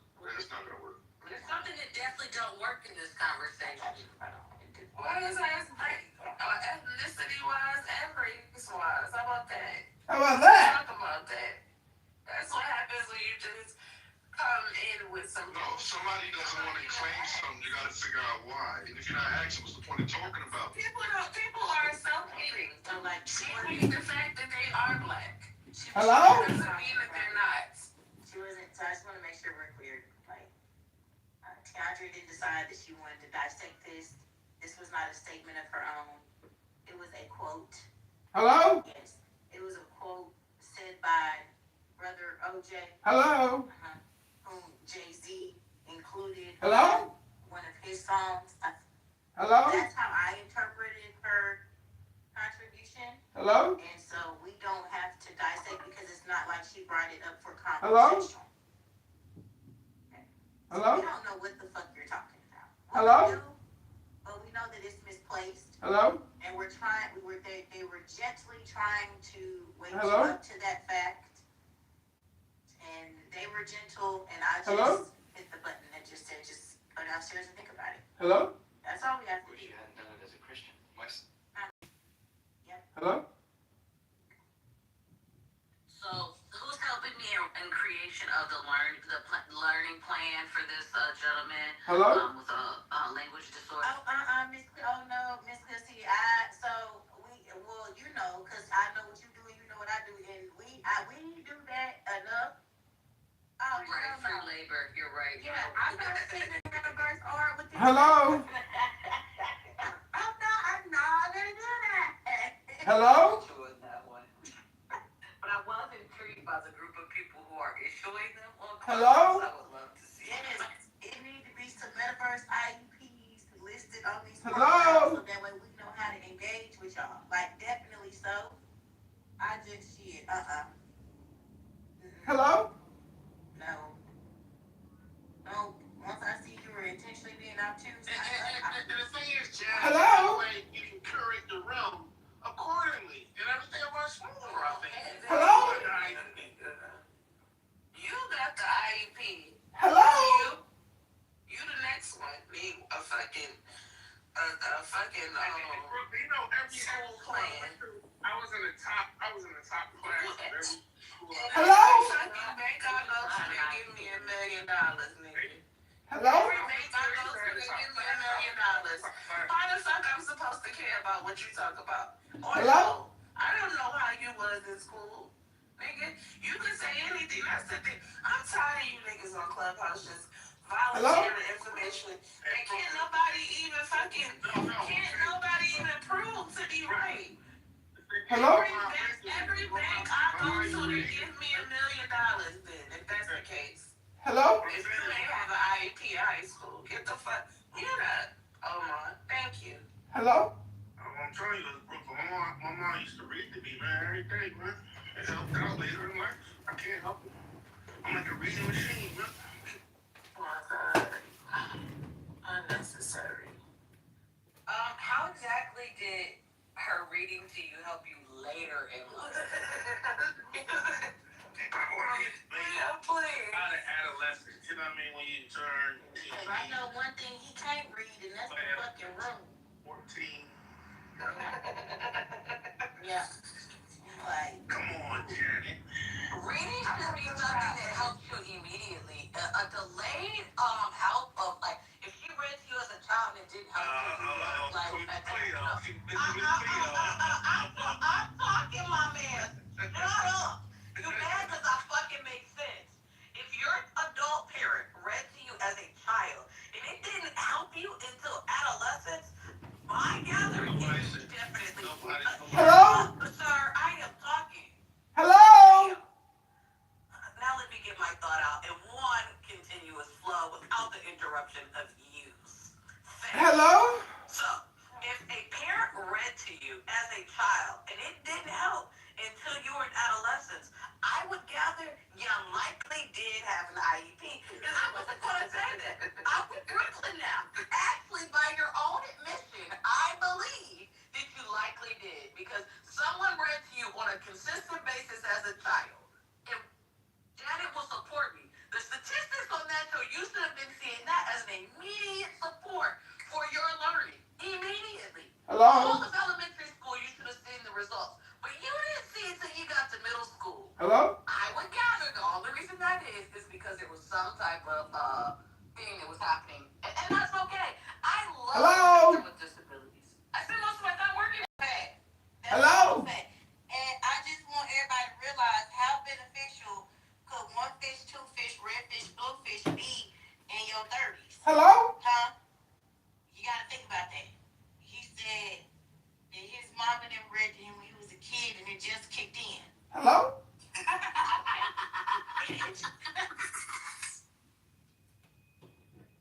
Hello? But see, I actually have comprehension, so I understood that. Thank you so much. Hello?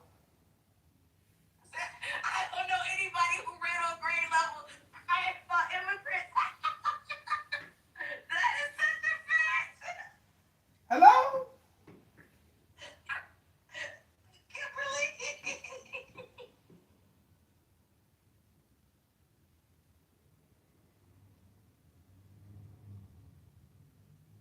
Now everybody's scared they're going to talk because they're going to get labeled having a disability.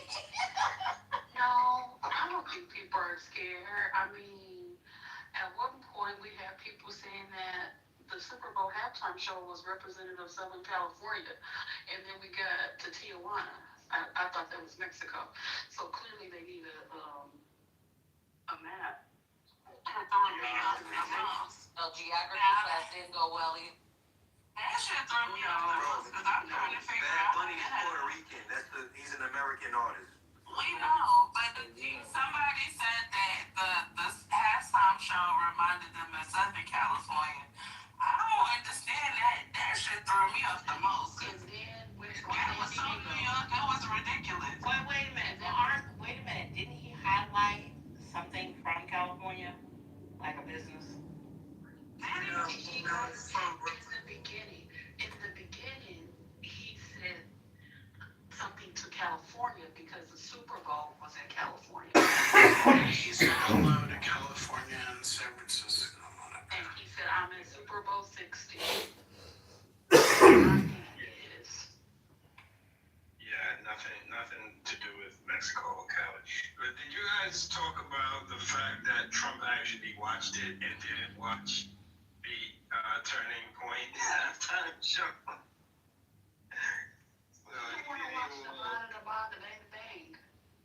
That's crazy. You want to critique Bad Bunny, and so you didn't want to even fuck with the people that claim to be fucking with you. This guy's crazy.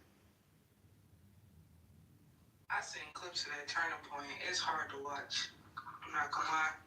Even if you're an AGA person, I don't think you could have watched it. It was so bad. Kid Rock's too old to I tried to watch it. I couldn't watch it. It was like secondhand embarrassment. I couldn't get through it. A lot of the Mac people probably ended up watching Bad Bunny because it was really bad. I'm Dr. John. On Tuesday, March 7th, our Ear Kitover Clinic, we specialize in devaccination and revaccination for anyone who covers the Georgia procedure. That sounds like rewinding a tape. Exactly. We're winding the music and hit play again. All right, Ear Kitover. This is bad. YouTube. John, just relax. So it wasn't broadcasted at all anywhere? The Super Bowl was also on YouTube, so I guess you could flick back and forth. I'm sure there are a couple of, they have Sinclair and stuff. I'm sure there's some. I turn my TV on. Kitover Clinic, we specialize in devaccination. I also have a Samsung TV, and it always goes on a news station, which is always pro-Trump. I'm pretty sure they were playing it. No, I'm pretty sure they were playing it. I mean, there had been historically counter-programming to the what do you call it, halftime show. So, yeah, I'm sure it was broadcast somewhere. Maybe Newsmax broadcast it, or OAN, they probably broadcast it. I'm Dr. John. On Tuesday, March 17th, 2020. But they didn't get the proper clearances. So you were preparing for this thing. So were the men dancing? Tiandre's talking, bro. Sorry. Pardon me, y'all.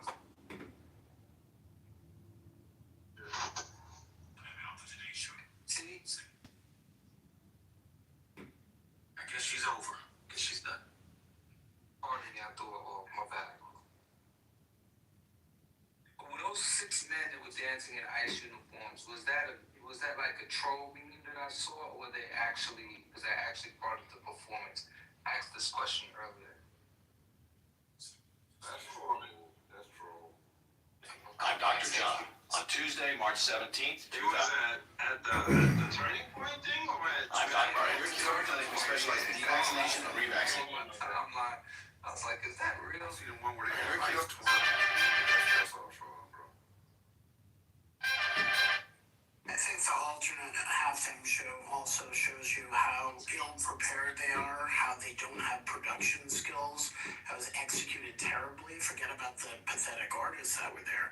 And then on the flip side, you have the Bad Bunny, which would normally be a stage manager's nightmare, director's nightmare, and they executed it flawlessly. Like, the production level and what they did was actually incredible. I don't think I've ever seen a loud podcast do something like that. So, Is from a wild one. The progress is probably limited to certain narrow lines, but on those lines, generalize from an insufficient number of guests. There is no such thing as guides. To the point, correctly, who knows how long the Hindus have been confined to a monotonous diet of right? 13 minutes, like, to do all of that. And all our striving is to create the delusion which deludes nobody. That our straw stuffed stupidity is a living thing. What poison gas? You have destroyed the stamina of men by easing the ordeals that watching that shit. I saw which will paralyze which I Lord while inform the fallen sons of Adam. He had it playing, he was doing himself and The ideas of suffering. no, he was watching By easing the ordeals that prove the vital aristocrats. Why do you think that would happen? What? Right, it's a liberal show. That's what I said. She's a very good sound like you.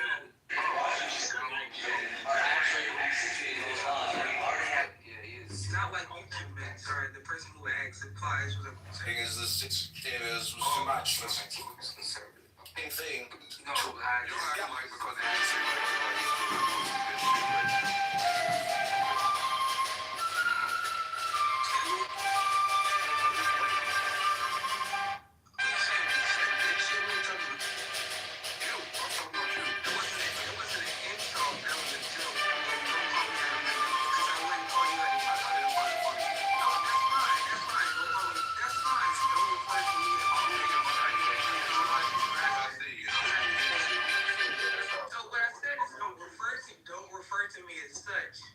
I said that was bitch shit. That dude, you don't know. I said that statement was bitch shit to me. And I just said don't refer to me as such. That's what I said. I didn't refer to you as a bitch. I said that was some bitch shit. That's kind of different. Are you alright?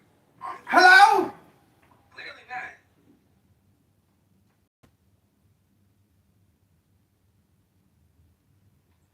all right. Hello? Hello?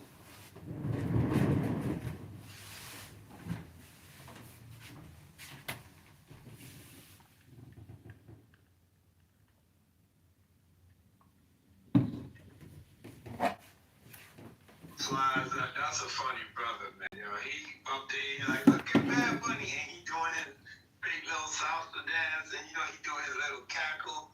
I don't know. Some of our flies, I think he should go and something. That shit was funny as hell. Go to Flies our IG if you want to see him. I love his commentary about everything. He is stupid. Yeah. Hello? Here's one about the Hello? leftovers. Oh, that's a classic.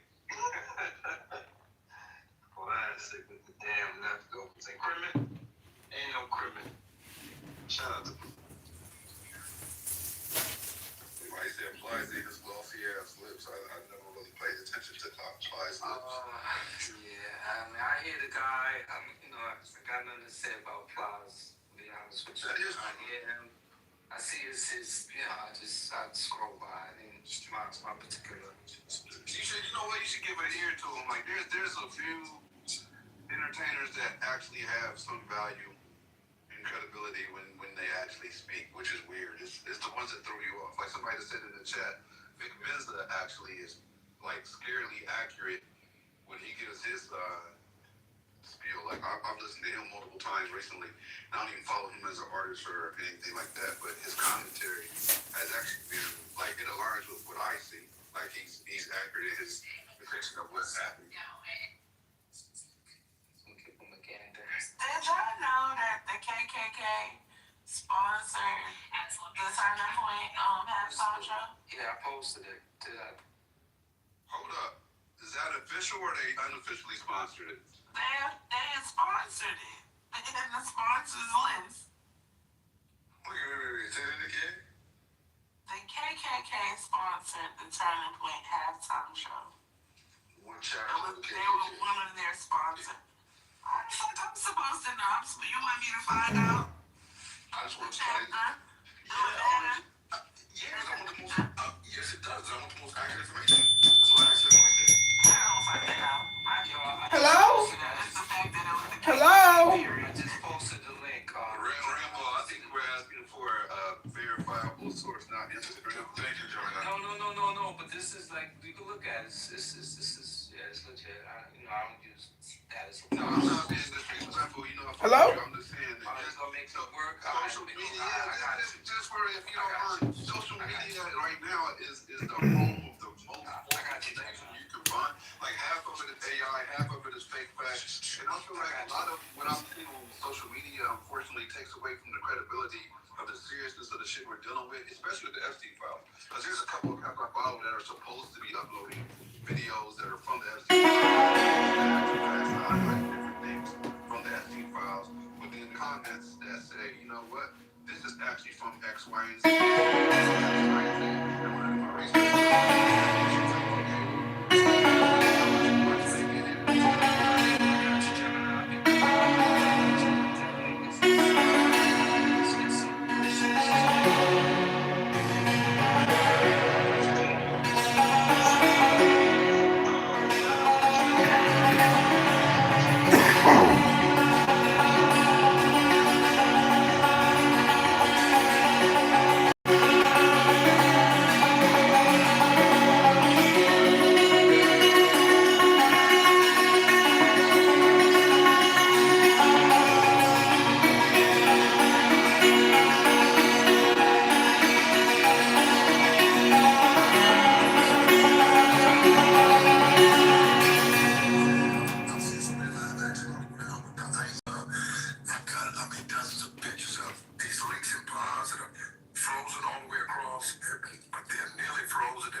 arrested or whatever. We have some of the worst people fucking world that endorse the TPUSA. We're not even going to go to stretch over to the KKK for this. Doesn't even help our case. Look at the people. Exactly.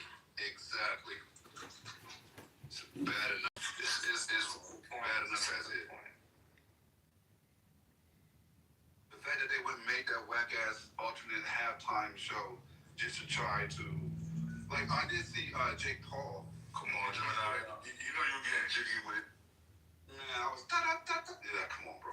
Like, look, I seen Jake Paul and he said, I'm gonna intentionally turn off my television during the halftime because I cannot support a fake citizen who doesn't love his country. That's what he said. That's the kind of rhetoric they're The boxer, the fake boxer. Yeah, him. That's what he said. That's why he got his lights knocked out. Exactly. He's lame ass. Yeah, I couldn't believe it. I'm like, okay, he's definitely MAGA all the way. I'm not surprised though. Look at how lazy he is. And the nerve of him, he live in fucking Puerto Rico. That's the shit that's that's the mentality. He went to Puerto Rico for the tax breaks. He literally live in Puerto Rico, and the nerve of him is I know that. That makes sense. They were doing the tax breaks for crypto. And if you were buying land over there, if you're coming from Puerto Puerto Rico is big on the tax breaks, yeah. Yes, sir. Yeah, so that's why he went over there. His brother Logan actually denounced him and said Puerto Ricans are Americans, and that he loves his brother, but he just didn't understand his faith. So, shout out to Logan. Shout out to Logan. I did not. Hey, thank you for that insight. But it's crazy when you're calling a Puerto Rican, which is a U.S. territory, right? Like, and say that you're a fake citizen, right? I seen some of the Hispanics. One of the funny things I seen during, if anything can be called funny, because nothing is really funny about ICE, so take it for what it's worth. But I seen some of the Hispanics out there automatically using Puerto Rico as a default answer when they're asked where they're from, and their accents are clearly not Puerto Rican. Like a lot of the other Hispanics will call it out in the comments when you would see one of those posts. They're like, that is not a Puerto Rican accent, but that was a smart move. Because the second you say that, they know that you're automatically safe, right?